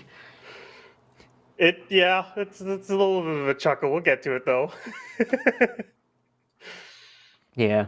By the way, this is from DY's on a boat. So that was the video there. So that was the evening before the return, and we went out for the sunset to get the sort of first up-close look at Never Tell Me the Odds, which super cool. And then we watched one of Blue's helicopters fly in and land on the deck of Jacqueline. We were positioned behind Jacqueline at the time of the actual landing, so we missed the landing itself, but we had it on deck beside GS1 and taking off, getting some of that video that we saw after it returned to port. Also, Boo cruise ships. Yes, we did also. We passed. So you can see the one cruise ship there, but on our way out, we did pass Carnival Freedom. Oh no! Yes. We were moving at speed into the ocean, and we saw Carnival Freedom, and it was a sad moment. Anyway, let's see. Space Pope, we were talking about the names. I like it. I dubbed the Huge Glenn. New Glennis? New Chungus? New Glenn Heavy? Glennis? I don't know. New Glenny. Well, no, that's when you see... Actually, like Two Glenn. Two Glenn, Too Furious. Duke Glenn Block 2.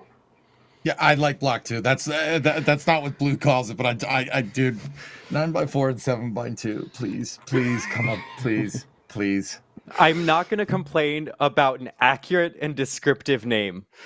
You know what? Oh, we'll talk about that. It is an accurate name. It definitely is. If you have a rocket and you're going to make another version of it, you know what?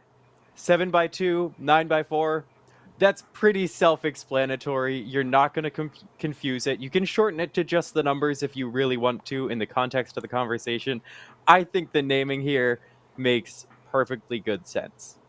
Hey, Starship Block 4 should be Starship 9x33 or 33x9, whatever you want to do. Please. There you go. Please, I hate it.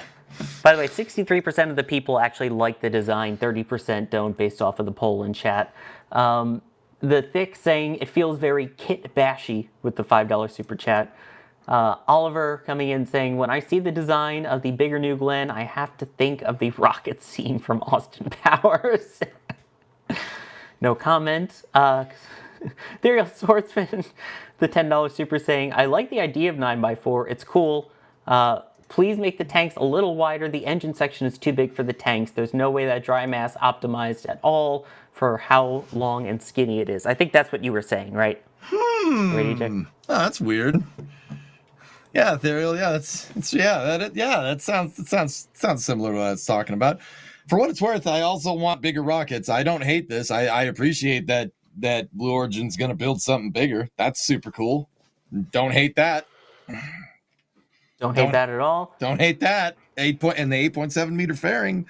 Actually, dude, one thing real quick. I'm not going to try to talk everybody's ear off here for a second. I want to point out, 70 metric tons to low Earth orbit with an 8.7 meter fairing, and Starship, the Block 3, is targeting 100 metric tons to low Earth orbit with a 9 meter core, but a payload bay inside it, which I think it'd be fair to assume that it's probably like 8.5 to 8.7 meter diameter payload volume. That's a little curious.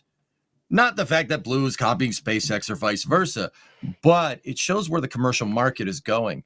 Clearly, there is a stakeholder out there in the commercial market, Golden Dome, that is looking for bigger payload bays and or bigger fairings. That's pretty obvious here. You got the two biggest heavy hitting players in the commercial space industry, both building rockets, next generation rockets with very similar payload capacities. You know, And EJ, you mentioned the Golden Dome. That was one of the specific things that was called out by Blue in their post about this. The exact I quote. was sneezing, D.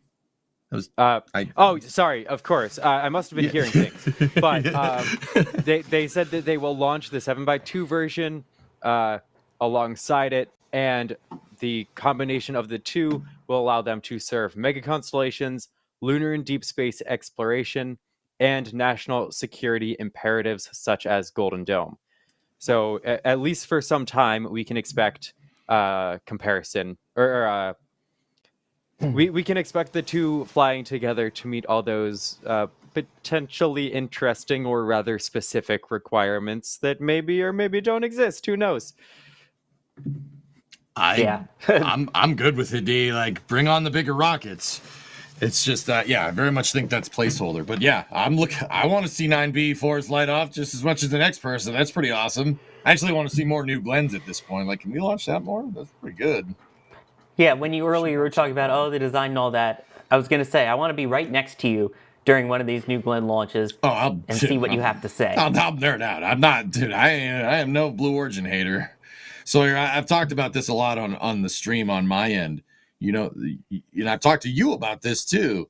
You know, we kind of started really covering this, doing space journalism stuff, and me streaming 2013, 2014 when we had nothing. We had nothing. There was nothing. You know, you go up to the end of the last shuttle mission, we had nothing.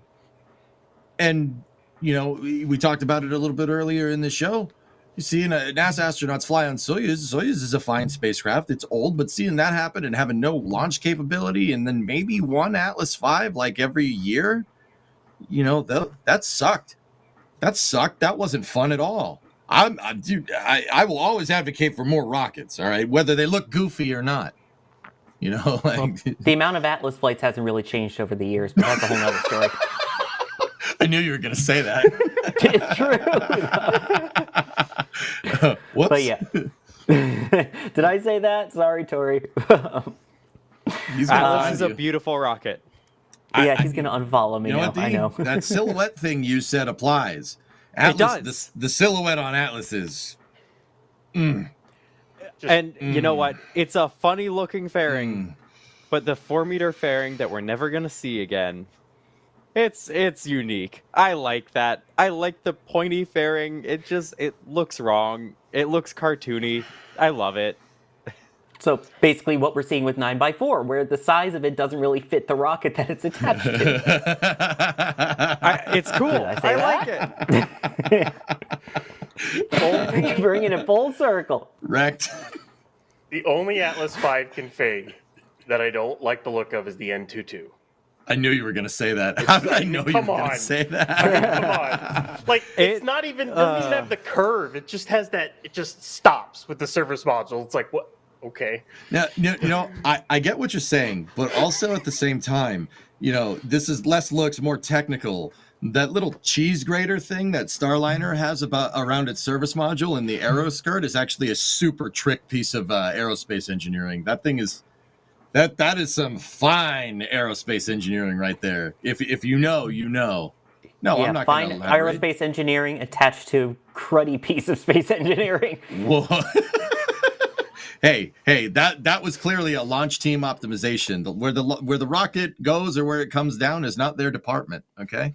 Thank you, Werner von Braun and Tom Lear. Thrusters. Anyway, Shazbert saying, hot take, New Glenn with 4 new Shepard first stages strapped to the sides. Yay, day. I want to see it. Dear Lord. I don't care. Moldy. I want to see it. Get some mini drone ships for the new Shepards. They don't have to go that far. They're not going to get that much velocity. Just do their normal length of burn and give us 5 sonic booms. Moldy Space, we need your help in Kerbal. I want to see this now. It's terrifying. Let's see. Roseanne DeVasto saying, thanks, Sawyer, for grounding the commentary. That's sad when I'm having to do the grounding of commentary. And anyway, we're talking about things that'll hopefully fly in space, so it'd be the opposite of grounding, but anyway. Crafty Geek saying, is New Glenn 7.2 high thrust or 9x4 a strong step away from Gradatum Ferocitor? Welcome to iterative design, Blue. That's a good point. That was their saying, right? Yeah, that Gradatum Ferocitor is Latin for step-by-step ferociously. That's the company's motto. And I don't know, guys, to be 100% honest with you, Blue has been very forthcoming with information over the last, basically since the NG2 mission. And don't get me wrong, that's fantastic. I'm here for it. But also, I don't think 9x4 came out of the aether. I don't think this is iterative. I think this is something they've had planned for a little while. Blue, they're just tight-lipped about it. So the fact that we got all this information all at once makes it very much seem like, oh, we're doing this. No, we're doing this. No, we're doing this. No, we're doing that. It's a big company, guys. They're doing all kinds of stuff. They're doing stuff we don't even know about. But that information will come out someday. Like D, you talked about it, the aero braking blanket thing. Like, oh, you're making that too? Yeah. Somewhere Jeff Bezos is like, yeah, of course I was making that. Why wouldn't I be? It's like, all right, okay. Yeah, it's really cool because there's so much they have to be working on in the back channel. Jeff's clearly like a huge fan of space as a whole with a huge appreciation for the history of space. And so it feels kind of like Blue Origin is taking a little bit more of a measured path to reusability than SpaceX is with Starship, because SpaceX tacked on reusability to Falcon 9, and so now they're just going full bore with Starship, completely reusable. And New Glenn went the more proven path for the beginning, at least. But both first flights have been successes, and now we have the landing that happened on just the second flight. And so it's, I don't know. I have a lot of optimism that Blue will continue to move forward. And even if it's the announcements for that happen in renders at first, rather than us spotting new things happening around Starbase and speculating, I think that's okay. And it's really exciting that we have more companies fighting over reusability, building these incredibly massive rockets. Yeah. D, I won't contend that. I think Flight 2 landing on the second try is an embodiment of Gradatum Ferocitor. That is exactly what that means. Do every step, no stone unturned, land the dang thing, second try. Pretty good, man. Pretty good. Yeah, that is pretty good. And again, iterative design, I mean, they've got a working spacecraft and they're building a new one to go alongside it. So I think, it's still within what they're going for. And I still like the idea of it. And then Tyler60904 saying, so with 9x4 being close to SLS by payload and Starship by height, what could their plan be with New Armstrong or even Project Jarvis, if that's still a thing?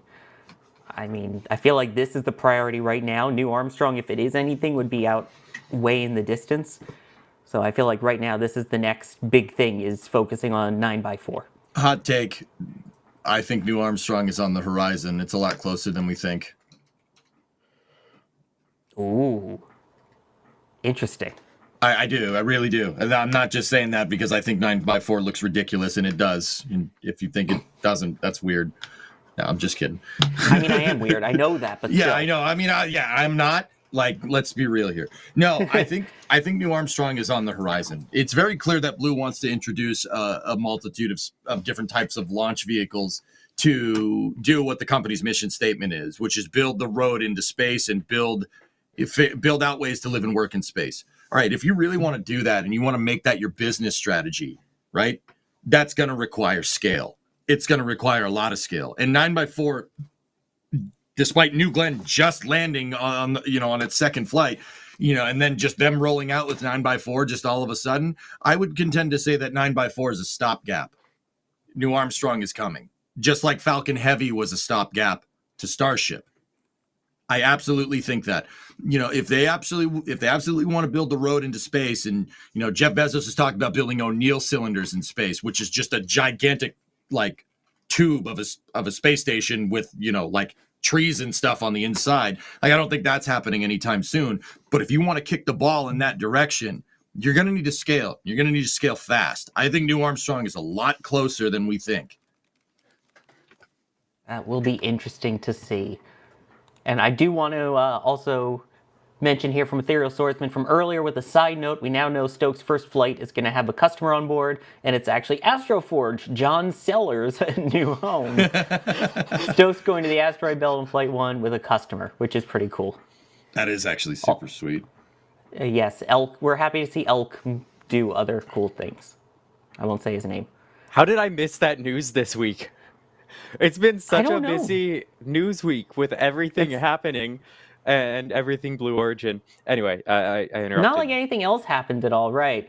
So, I know we need to talk about ambient temperature pressure testing. And I should point out the ambient temperature around us is starting to get very cold out, so make sure you stay warm this holiday season with the new NSF sweater collection at shop.nasaspaceflight.com. How was that? We've got our new sweaters in the shop, and of course we have the Falcon 9 one that you see there with the launch and landing, and everyone wants us to talk about Starship, so let's talk about Starship on a sweater. That was good. I like that. That was good. I'm just dragging it. I know people, I'm not even looking at chat right now. I know everyone's screaming at me, just get to the topic already. I will. The topic is we have a booster here that actually is going into the catch arms and being caught. It's not blowing up. Look at that. We have the second stage there. We have the actual Starship itself with the correct engine configuration.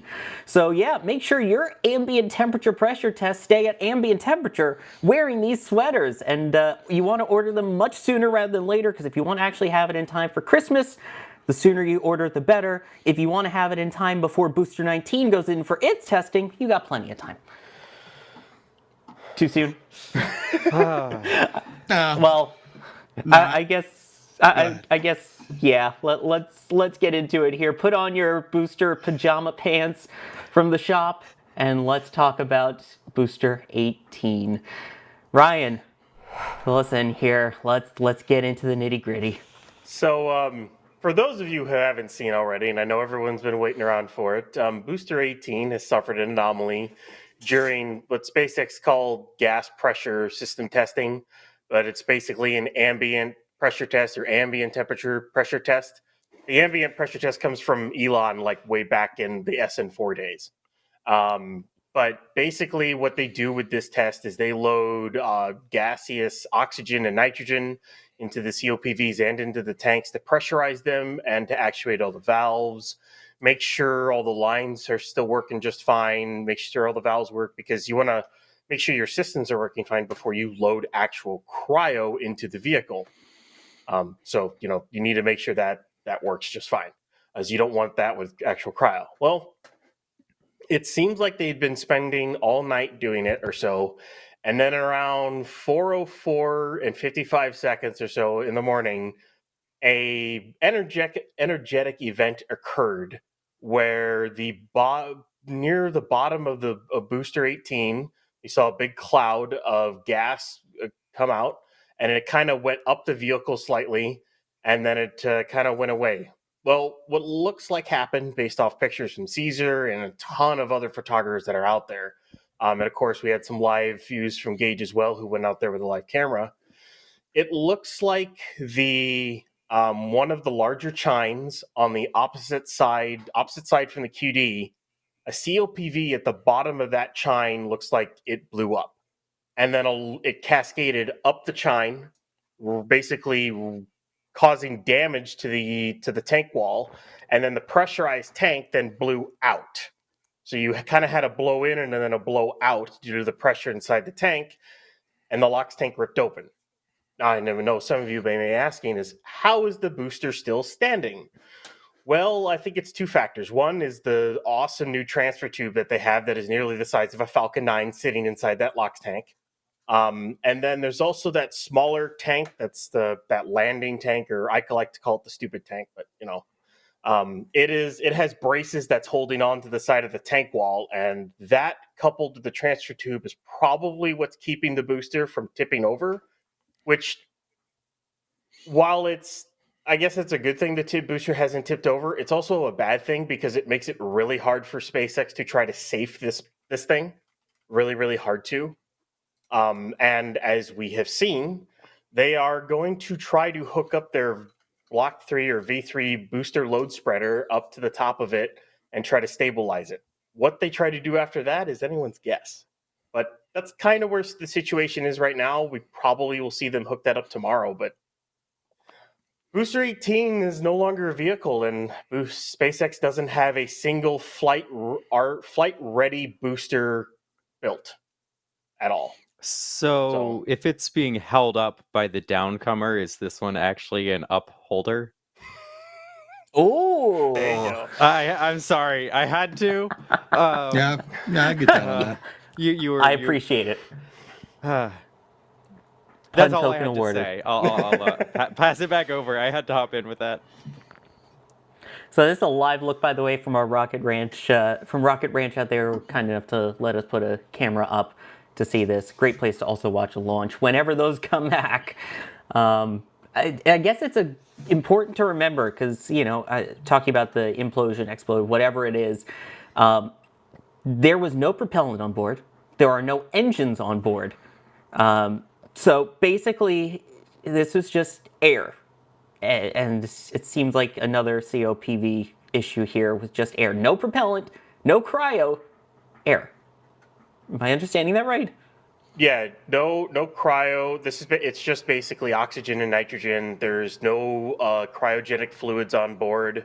There were no engines on board, and a very, very important part is no one was injured, and they were maintaining a safe distance and whatnot, working to figure out a plan to safe the site.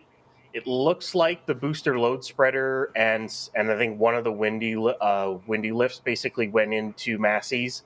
They're probably sitting by the entrance or so, as SpaceX formulates a plan to safe this booster.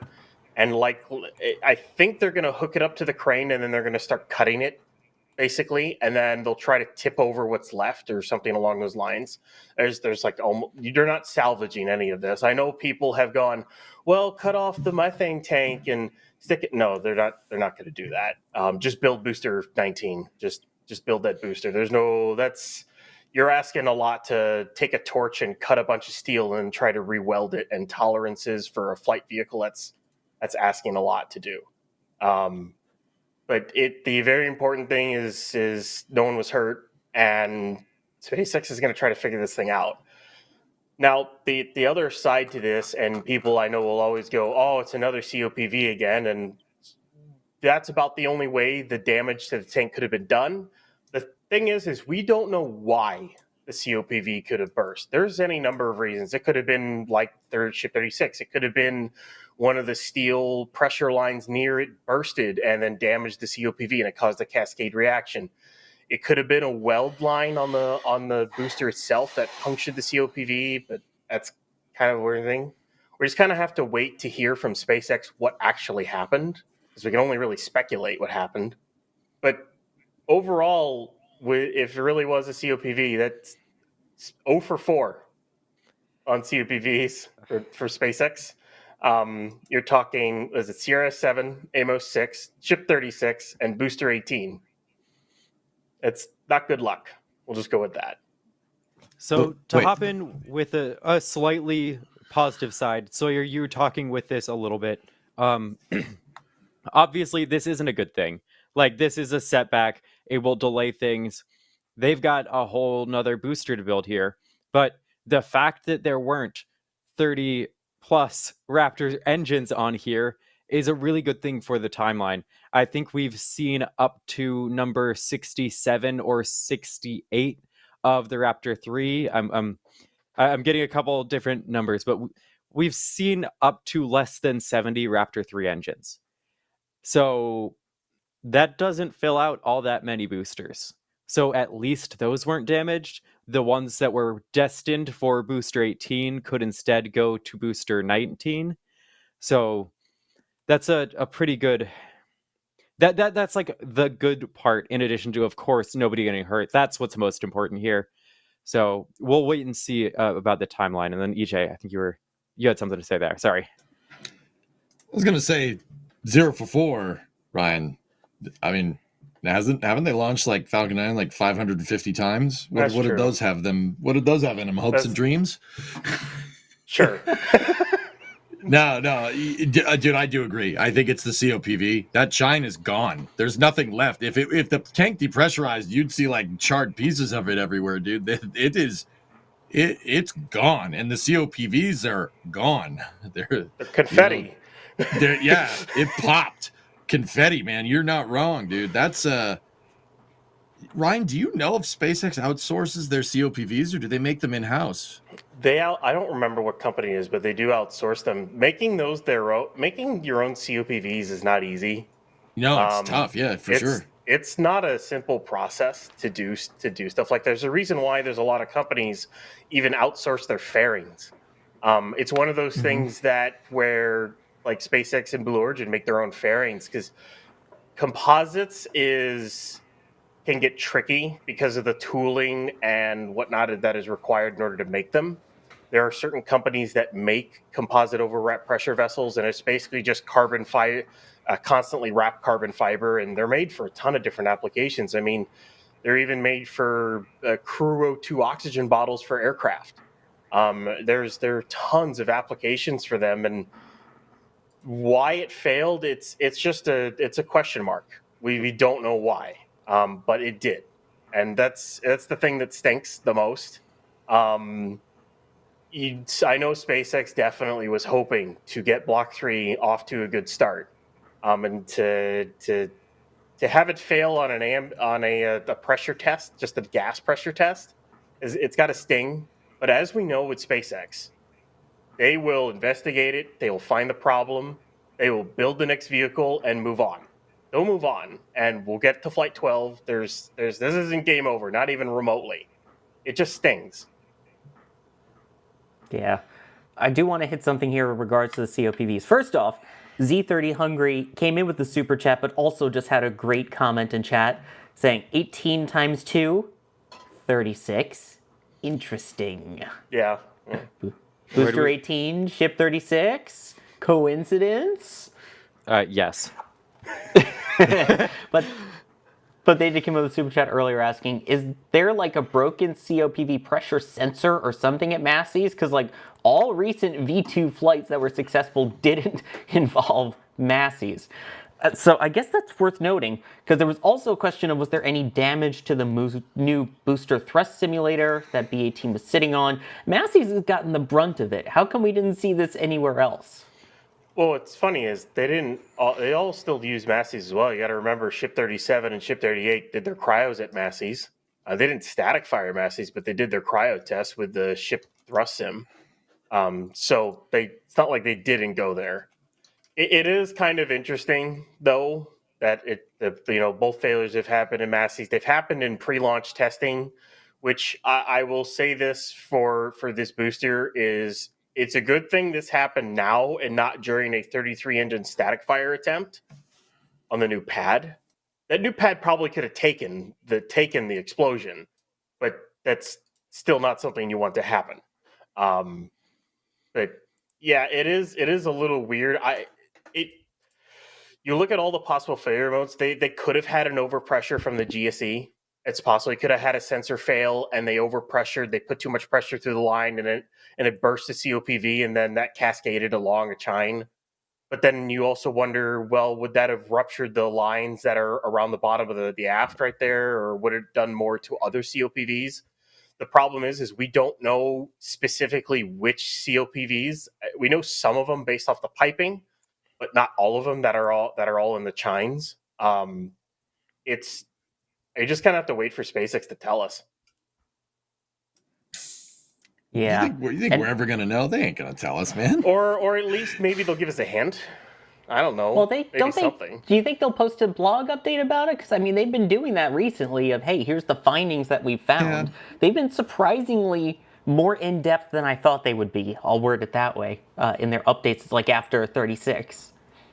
I would expect that we get some details. And of course, we're talking a lot about the COPVs. That's one of the things that could be the cause. And like certain things are pointing to them. It's not guaranteed to be the cause. But of course, we'll wait and see what is actually confirmed to be the cause of the failure here. So I believe those are COPVs for the ship.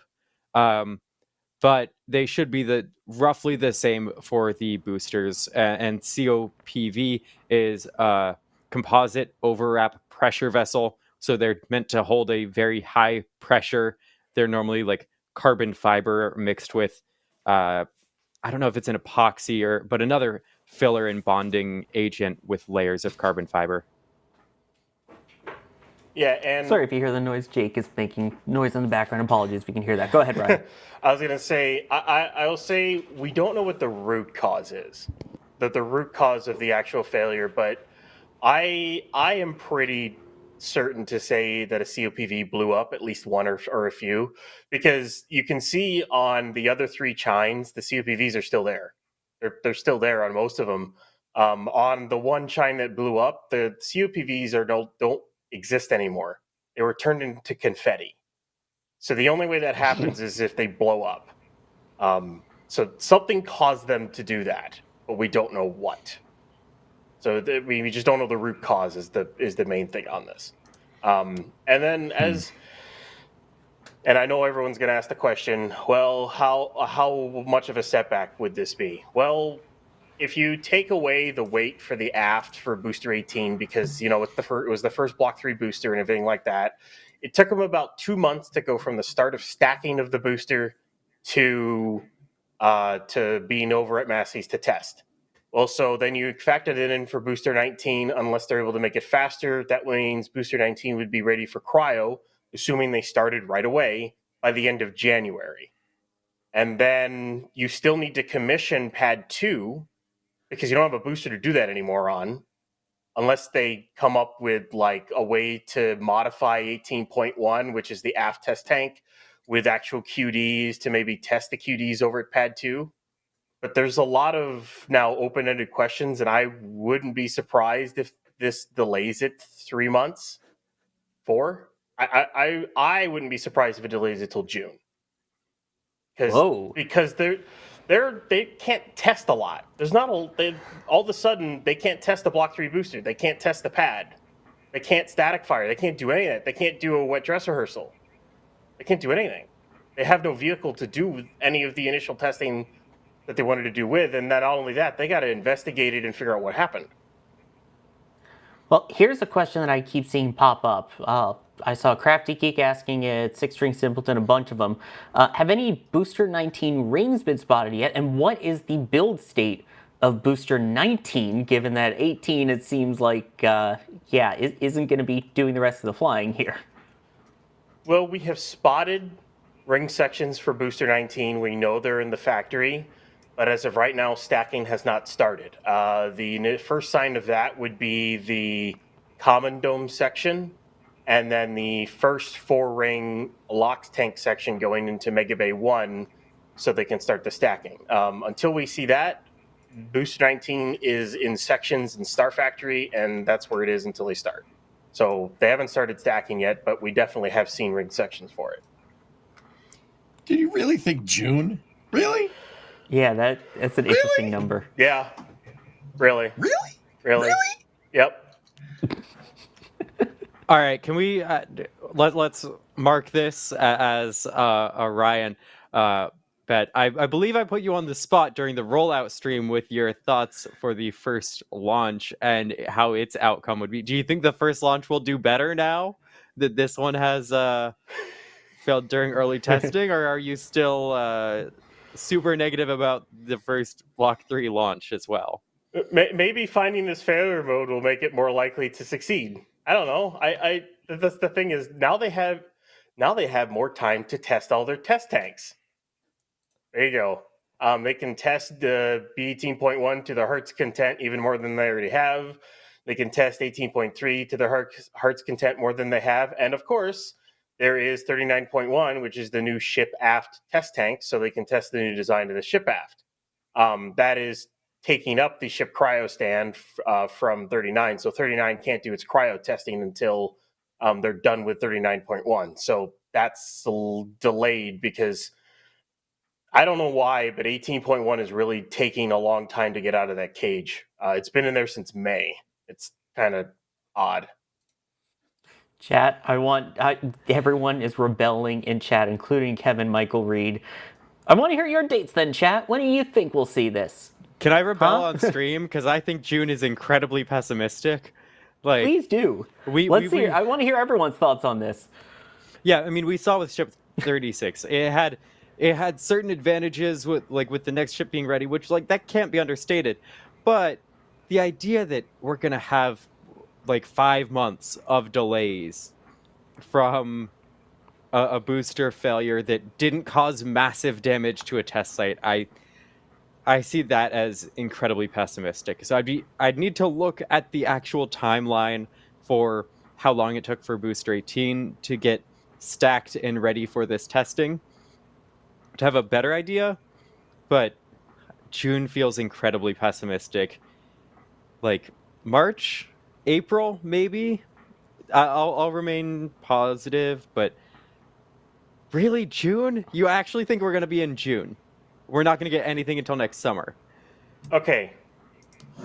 So, I give it 2 to 4 weeks to investigate, figure out what happened. I think they could figure this out in 2 weeks. That's not that big of an issue. So 2 weeks, you're into December, and then you start stacking Booster 19. Give it 2 months to stacking and get ready for testing. So you're into middle of February at that point, just for cryo testing a Block 3 booster. I don't know where Ship 39 will be at that point. And then what you need to do is then you need to get it out to the pad, get static fire testing done, or at least alignment checks, fit checks. You have to commission the new pad, the new tank farm, all that stuff. Get engines installed, do your static fire testing, which I expect a couple of static fire tests because it's a brand new booster, clean sheet design, all that other stuff. And then alongside that, you then have to get the ship out there, stack it, and then do a wet dress rehearsal or two. And then you're ready to go. And at that point, I would not be surprised if you're 5 to 6 months out. I would not be surprised. Could they do it quicker? Sure, they could. But I remember when I originally said March, and that was if everything went right. Surely everything has definitely not gone right at this point. You've now lost your booster, and you got to build a new one.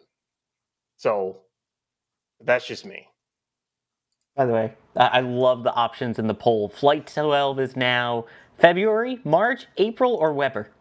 I think there should be one more option in that poll. Just for Flight 12 will be within 2 days of Artemis 2.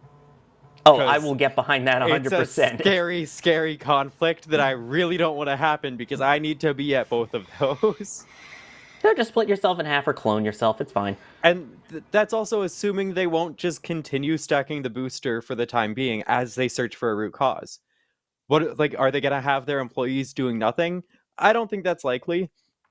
They might as well continue stacking, continue working towards everything with booster 19, and, you know, maybe leave off the COPVs, maybe wait with the plumbing, do as much as you possibly can to have readiness with booster 19 as the investigation is ongoing.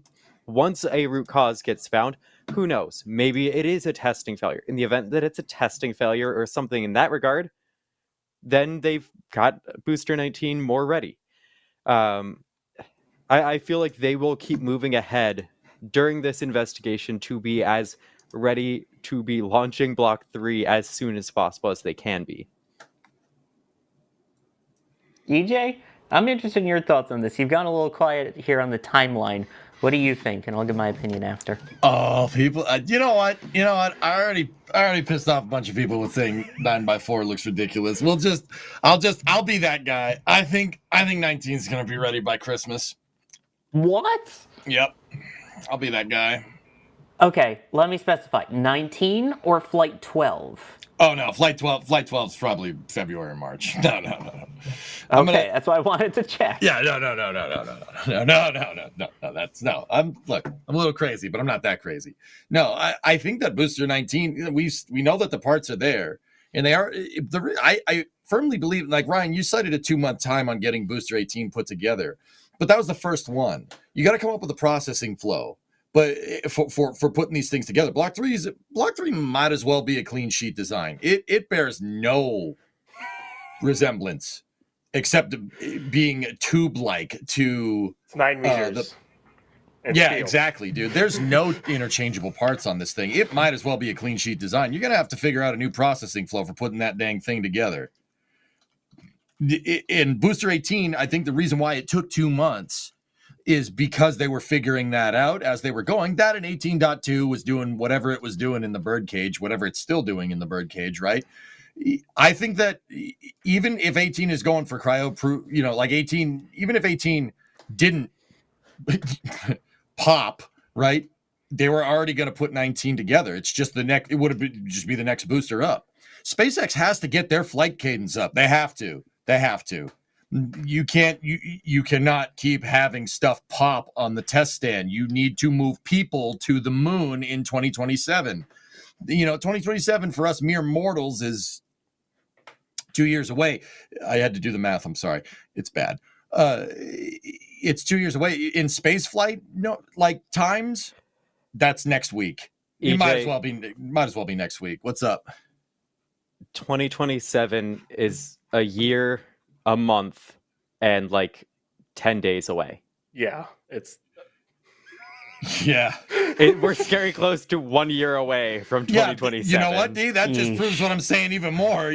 I'll take the L on that one. But if the point, that's what I mean. The point still stands. You can't have stuff doing this. You have to figure out. They have to get 19 out there, and they have to figure out why it broke. They have to figure that out quick. You have to go fast here. You're not going to scale your flight rate if you keep running into stuff like this. So the actual time, and because I said 2 months because it was they waited a while for the aft to be ready because it was you've seen how much different that aft section is. Like you've seen it. Dude, it is not the same. That is a clean sheet design. That's a brand new booster. There's no resemblance. The actual stacking time was 5 months, 16 days. But you had to wait for certain parts to be done. And I'll even tell you this, and it's part of manufacturing the new booster.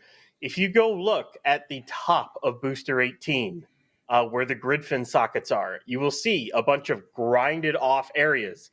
That's because when they originally built that hot stage truss section, they put a bunch of temporary stringers over those ports in their fabrication process because they were learning how to do it. If you look all over that booster, you see grinded off locations because they welded parts on while they learned how to build the dang thing. So yeah, they could probably do it quicker. But I'm going off of how, a little bit slightly condensed timeline from what they did. I hope it goes quick. The thing I don't want it to do is go too quick and then they lose 19. too. That's Please fair. Don't. Please don't. Yeah, that's fair. Like, and this is the one thing that I said when every time we've talked about Block 3 overleave in ever since they started talking about it and all these design changes, especially the amount of design changes with boosters, please take your time. I originally wouldn't have cared if it waited till June. I wouldn't have. If that meant they tested every little component, they took their time, they made sure this new design was bang on, it was good, and it worked perfect, I wouldn't have minded the wait. It would have worked, and then you get off the ground running. I don't That's know. not the SpaceX way. Come on. I'm not That's not what saying SpaceX does, I'm not homie. saying they rushed or anything, but it stings to lose the first Block 3 booster.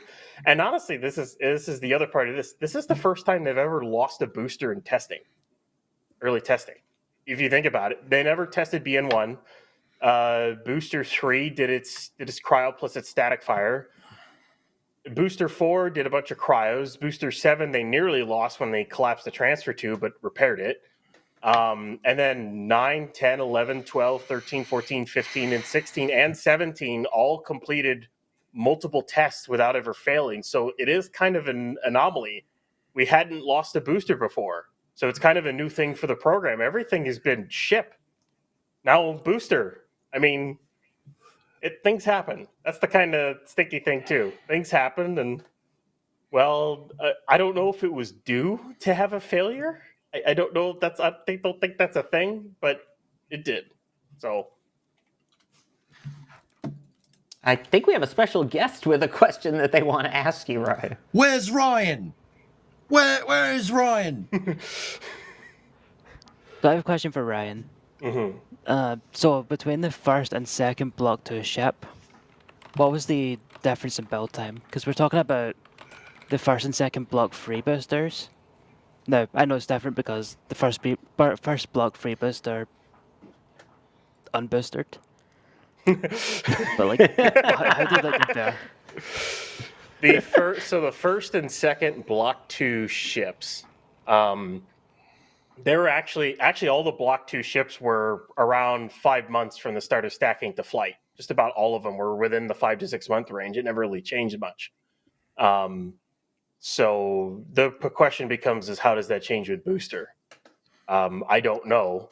The one thing that always they did with booster, especially later on, is they significantly increased the time. So in the past, it used to take them a year to go from start of stacking the booster to it being ready for flight. With booster 17, let's see here, they stacked booster 17. They started on January 4th, 2025, and then they finished on March 4th. So it took them 2 months to stack that booster, and then it took another month to get it ready for cryo. So 3 months for booster 17. They got that down to more or less 2 months on 18, which is impressive considering how much of a new booster it is. Like, oh yeah, we're used to stacking the boosters. Yeah, this booster stacking thing is different because the LOX tank's bigger than the methane tank. So it's impressive that they went faster. Did they go too fast? I don't know. That is a question. But I would like to see them go quicker as long as it's safe and the vehicles don't blow up again. We'll go with that. Let me take a moment, thank some people here, and get some questions from along that line, too. Let's see. Ethereal Swordsman, by the way, saying, don't feel bad, D. We got the Stoke Astroforge news just earlier today, hidden in a new Burger article. Rosebud saying, so grateful Massey's remains intact, which is very true. Anonymous getting, I believe, a TPS phone case from the shop saying, I like what y'all are doing. Keep it up, specifically your Starship stuff. Thank you very much for that. Drunar, am I too far down the rabbit hole that Jeff Bezos dropped a Dr. Evil looking rocket comparable to Starship with 9 times 4 equaling 36 name? Which along those lines, Tyler also had said 9x4 seems more for orbital reef and blue moon in the short term, 7.2 may be underpowered. As opposed to this, B0 AWS saying, cut up the popped booster and sell pieces to fans, question mark?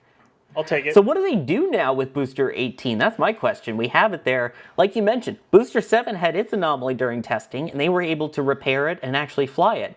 do we maybe see them try to repair this and fly it further down the line? Maybe go booster 19 first and then try to get 18 back in the mix. I think what they're going to do is, because they rolled out the Block 3 load spreader, what they'll do is they'll use the LR 11,000 crane that's at Massey's. It should be a high enough config to be able to grab onto the booster with it. And luckily, they don't need the windy lifts for that load spreader. It's more, if I remember correctly, it's an automatic thing. So it'll literally grab onto the hot stage ring truss on its own. So that's safe-ish, considering the state the booster's in.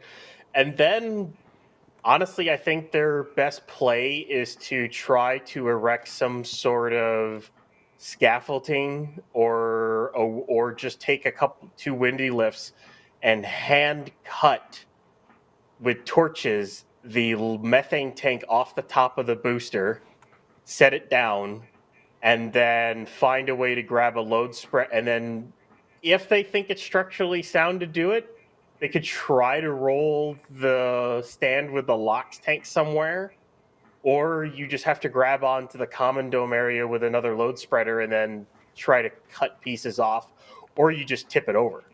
I don't know if you could tip it over, though, with that transfer tube. It depends on what state it's in, how intact it is in. It's a very precarious operation that they're about to embark on. It honestly would have been better if the thing tipped over on its own, but it didn't.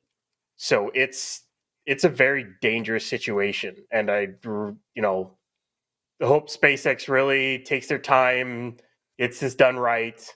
It's not safe. It's not really a safe vehicle, at least by the looks of it. We'll put it that way. The site is blown out.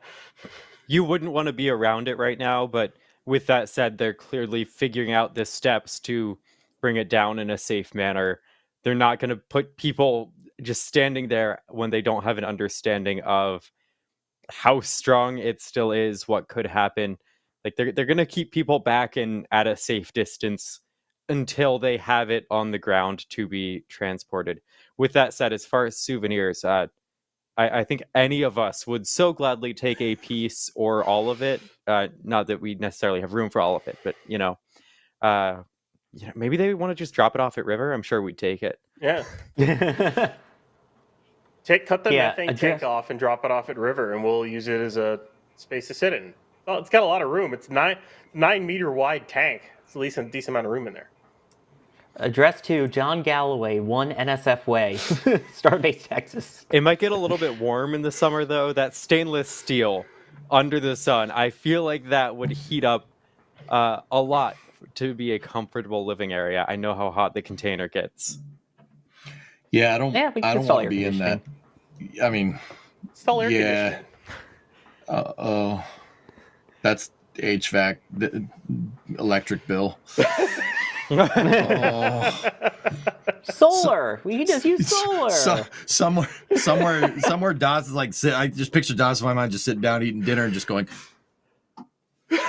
what? No. We don't need to do that. Yeah, he's not even watching, but his DOS senses are tingling. Yeah, maybe we just need the bottom section so we have some nice airflow with every breeze that comes through now that it's wide open. No, use the inner stage. That's how you get the airflow coming through.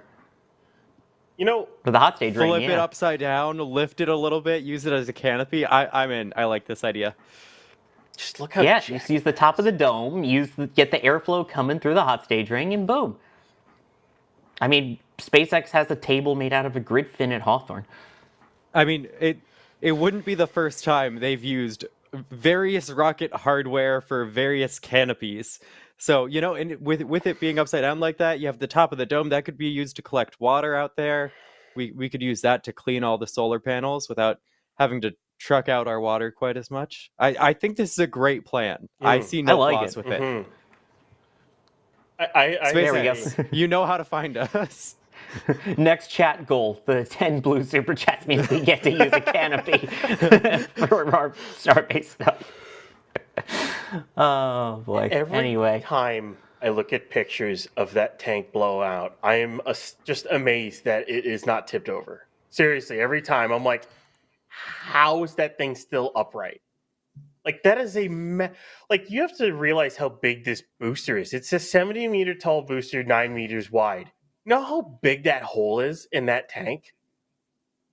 Like that's huge. I think the transfer tube is what's keeping that thing up.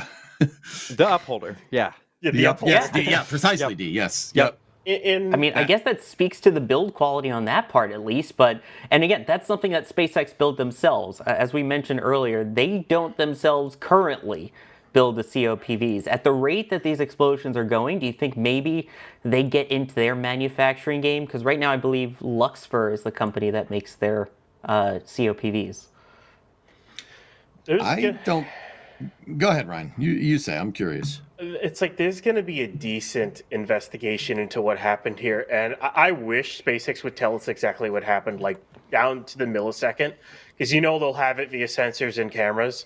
I would love to know how this happened, because like they've been doing these pressure tests since the start of the program.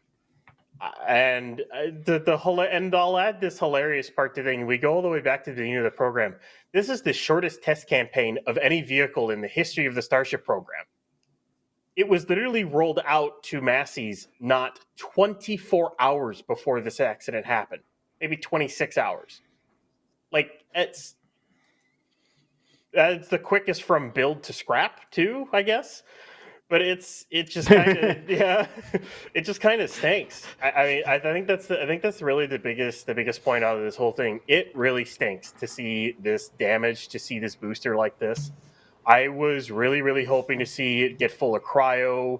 Then we see a static fire on that pad. It just stinks. We're gonna have to wait a little longer to see that because we're gonna see it.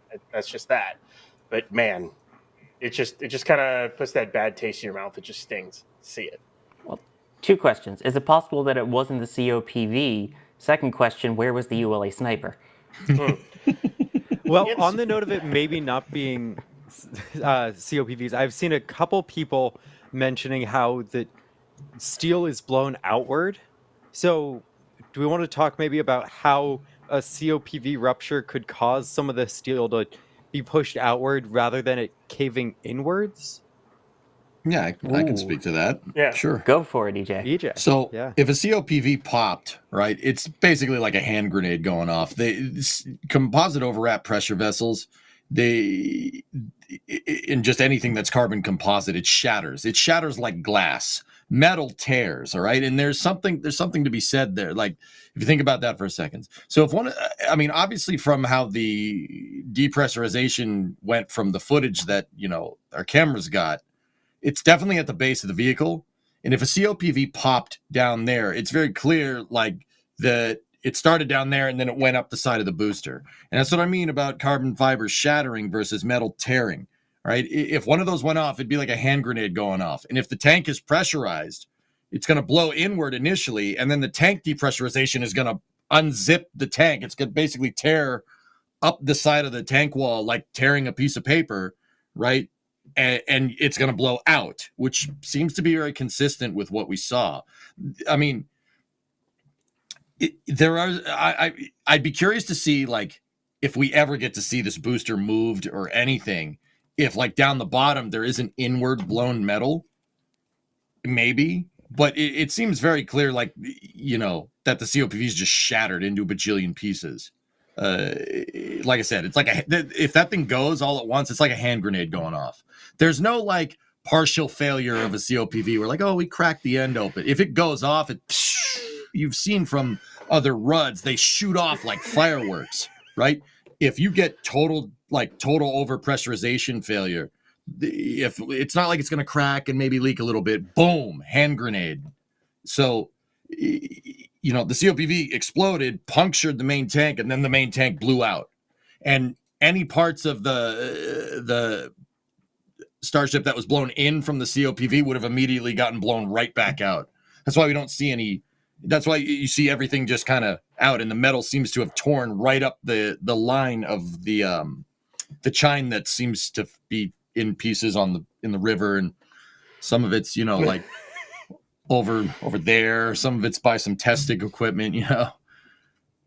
cold gas flight termination system. It's a thing. You heard it here first, guys. There you go. That's basically what it was. Someone just said that's now the window section for Starship. Dang, yeah. Where does the COPV go? That's right. It goes in the blown up hole. It goes in the square hole. It goes in the square dumps. everywhere. Is where it goes. everywhere. It goes everywhere. It goes in the everywhere hole. Here's an interesting comment, by the way. I want to bring this up from Drunar, who says, subcontractor here. Luxford does 17,000 pressure and 11,000 fill cycles on every tank before it goes out the door. Those tanks are proven. Yeah, and if you drop it once, it'll break. That's not to denigrate Luxfer or anything. You know, who knows? SpaceX is handling these things like they're, you know, inflatable balloons. Not. We don't know that for sure. All right, we don't know that for sure. But there's a lot going on at Starbase. There's a lot going on. There's factories being built around a factory that's building rockets. An already complicated venture. You know, this could be SpaceX just handling stuff. Like Ryan, you said they're going fast. You know, you don't want to seem to go fast and pop a booster. That may have been exactly what happened. It could be handling. It could be acceptance testing from SpaceX. Like, you know, it's possible. But go ahead. I was going to say the other part to that is, well, yeah, they are rigorously tested, but if you were to, say, have a stainless steel high pressure line just burst because maybe it was bent wrong, or maybe the stainless steel itself had a manufacturing defect in it, and that popped and sent high velocity stainless steel into a COPV, which then burst the COPV, which then caused the chain reaction. That's always possible. There's a lot of different ways this could have happened. I'm not saying the COPV is the root cause. There could have been something that ended up causing the COPV to blow, but the COPV itself is not the root cause. It just so happens you might have had a failure of something else next to something that carries a tremendous amount of pressure. And when it breaks, well, like AJ said, it goes off like a hand grenade. It just blows up. Hey, Ryan, Petrie in chat pointed this out. And you're absolutely right. I agree with you. And Sawyer, indeed, take a look at that. Are those U-line ratchet straps holding those COPVs together? Yes, they're holding it to the frame, to the jig. Yeah. That is to the jig, and those will then get in. That's the nose cone jig. So those get installed up at the top of the nose cone. But yeah, those are they use those on everything. The transfer tubes for the ship, they were holding on them with ratchet straps on the jig before they installed them in Ship 39. They do it. They use ratchet straps on just about everything down there. Trust me. Yeah. Take it that as what you will, but they use ratchet straps on just about everything. No, I get it. I'm sure they have a plan and a process for like how much you tighten the ratchet straps to avoid damage. So we were looking at an image previously because there were people looking at this, seeing like the hanging COPV there. So this one, that image is at a very different angle than this image. And so you'll see the left there, that's the hanging COPV. You see it big in the center screen. But the chine that like fully ruptured was like the chine next to that. And so they have COPVs in these chines. So it'd be the chine next to it, to the best of our knowledge, that had the COPVs that all ruptured. And then this one was a bit farther away, but then got folded out around, and some of those COPVs are just hanging there. So if you reminds me of when they brought back the 1058 RIP. So looking right there, so you have the chine, and then you see the mounts right next to it. That is the methane autogen press line for the methane tank. Because on Block 3, they only have one line per tank now. So that one goes all the way up to the top of the methane tank, and that's what you use to pressurize the methane tank. And then beyond that to the side, if you were to keep going right, would be another chine filled with COPVs. That chine no longer exists. That's where the rupture happened. All the COPVs in that chine either got thrown away or blew up. And that's where the tear basically happened. So that's why we think it's a COPV, because I don't see what else does that much damage to a tank wall. Yeah, and Ryan, another thing to mention, the the side that popped, guys, doesn't have the vertical seams on the stainless steel. It's on the other side, as far as I can tell. So, like, SpaceX buys the rolls of stainless, right? The 304X stainless, and what they do is they undo it like you have a roll of tape, right? And they make it into a ring, and they weld the ring vertically with a TIG welder or a tip welder on one side, and then they just stack those rings on top of each other. There is a vertical seam. I don't believe the vertical seam is on the side that popped. No. Which is very. What's that? So what they do with that, and if you go back to that picture, you can actually see some of the vertical seams for the rings. So basically, are they on that side or not? You see them right there, right next to the chine. You see those marks that go up. Those. Are you sure that's not an internal stringer? I'm sure, because what they do is they put the thing together, and then there's a doubler over that ring seam, and then they stagger them. They stagger them as it stacks and goes up. Correct. So they're on opposite sides of the vehicle, because if you did it on the same side, then you could get the unzip. So they stagger them. They've been doing that for Yeah. That's what I'm saying, Ryan. Like you can see the seam there. It's still intact, which means it didn't blow up on the seam. No. When if a tank had failed due to the point that I'm trying to get at, dude, is that it didn't blow up on the seams. The point that I mean is if the tank had popped from internal pressure, it would have blown. The seam is the failure point. That is the weakest point. Okay, I get it. If you're a rocket nerd out there, you're going to be like, when SLS was testing the hydrogen tank. Now, the hydrogen tank on SLS, when they were testing it in 2019, I think, they put it in a giant can crusher, similar to what SpaceX has, to see what happens. To see when and where it failed, to see if their prediction was right. That tank they compressed it, it overpressurized, and it failed on the seam. Now, once again, the SLS hydrogen tank is aluminum. I think it's either 7,000 aluminum or aluminum lithium, and it's stir welded. It is a little bit different, but it did fail on its vertical seam at overpressurization. If this was if the LOX tank was overpressurized, it would have failed at the seam first, and we've seen that from prior Starship failures. That's really where it pops, right, Ryan? We've seen it fail along the weld seams, and we've seen it also just burst the tank open. I mean, it kind of depends on the quality of the metal and all that other fun jazz. But yeah, more times than not, usually would fail on the seam. Yeah. I mean, there's going to be a lot of discussion about this coming up. We have Starbase update, of course, coming up Monday, where we'll go more in depth into detail on this as well. I want to thank some people here as we continue discussing all of this. Sandrine earlier saying, question for later, what do you think about the second hearing of Jared Isaacman for NASA on the 3rd of December? Oh, that is going to be a spicy flame trench. I'm sure we will discuss that afterwards. Ryan Rude, not talking to you, Ryan, coming in with the $2 super chat. Thank you very much for that. Crafty Geek with a $100 tip at tips.nasaspaceflight.com. Goodness gracious. Let's wow. go. Woo, thank you. Saying, towards the awesome Starbase coverage of B-18 safing and decommissioning / scrapping ops. I know it's coming in the next few weeks. Really curious how SpaceX will manage this. Do y'all think it'll be off the stand before Thanksgiving? I think so. It might be. It depends on how. Yeah, I think it should be. If Ryan says maybe, then it's a definite yes.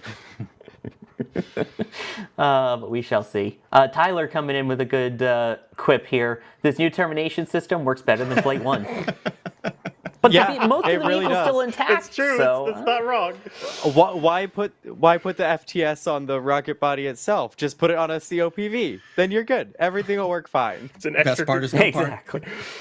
exactly. Yeah, reducing parts of the engines. Might as well just put a little bing that you can tap on the COPV and blow it up. And then Graham coming in, getting in one of the holiday sweaters, saying, appreciate the amazing coverage. Fool me once, shame on you. Fool me 4 times, shame on me. SpaceX should bring COPV manufacturing in-house ASAP. Merry Christmas. I mean, I think it's something that they'll probably look towards if this keeps happening, but it's a lot that we're going to have to see and keep an eye on. And of course, we'll be keeping up to date on all of that. And don't forget, you can keep up to date on all of the serious news that actually goes on less than 2 minutes from now when we premiere This Week in Spaceflight, hosted by Alicia, with, of course, talking about this breaking news as well, New Glenn, and a whole bunch of other topics. I saw people asking, why didn't you talk about this launch? We'll talk about that. Trust me, you'll want to stick around for twists. But I need to thank everyone that joined me here for this edition of The Flame Trench. Thank you very much. We'll go down the order. D-Wise for joining me here. Of course, it has been an absolute pleasure. This was a spicy trench a little bit with some shuttle drive problems, but it's been a pleasure. I will see you all next time. Shuttle drive problems, absolutely. There it is. You see it on screen first with the shock face. EJ, thanks for joining. Well, thank you for having me. Just remember, the real shuttle-derived problems are the friends we made along the way. Wait. Oh my gosh. No. No, all right, Well, I all mean, right. technically, Huh? our friendship is a shuttle-derived problem. That's what I mean. That's what I'm talking about. We became friends because you were on Twitch making a full-scale ISS, and we started talking about shuttle, and we became friends ever since. That is how that happened. Anyway, guys, I stream over on Twitch, twitch.tv/EJ_SA. If you like my wild space rants or you want to tell me I'm an idiot or whatever, just do it over there on Twitch. It's great. We have a good time. Come on, Ryan, thanks for joining as well. Pleasure as always. And with a little bit of time left, Jay, we can just say goodbye to Pad 1 for one last time as the last leg was dropped today. It's no longer there anymore. Farewell, Pad 1. We hardly knew thee, except we knew thee way too extremely well. Also have to thank our members, in particular launch directors and flight engineers who offer the highest level of support here. We love all your faces and your names. Great to see you there, including a supposed Jack buyer sticking to his guns, saying that he would become a flight engineer, and indeed he did. So I will shout out Jack to that. Hop Haste, can we use Booster 17 rings with Booster 18? Frankenstein it up? I don't think so. That's a good idea. Another good idea is sticking around, because we will redirect you right to Twist after this. Jay Keegan, thank you for pushing the buttons and pulling the levers. I'm Sawyer Rosenstein. I have been your host for this episode of The Flame Trench. Have a great weekend, and we'll see you all in the next one.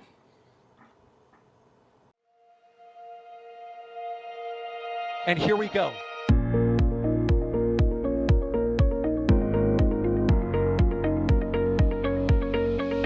We have liftoff. Propulsion continues to be nominal. RCPA chamber pressure looks good. Traveling up. Roger, planet. Water towers, fly! Yes! Tango down to nominal. Fighting downside SPD off. Bring in SPD off. Off.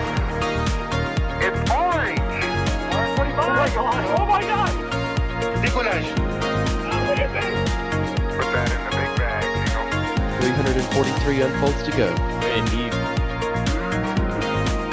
We rise together back to the moon and beyond. If the methane would be igniting in the flare, correct? Yikes. Keep red. Sure. We don't need any more of these.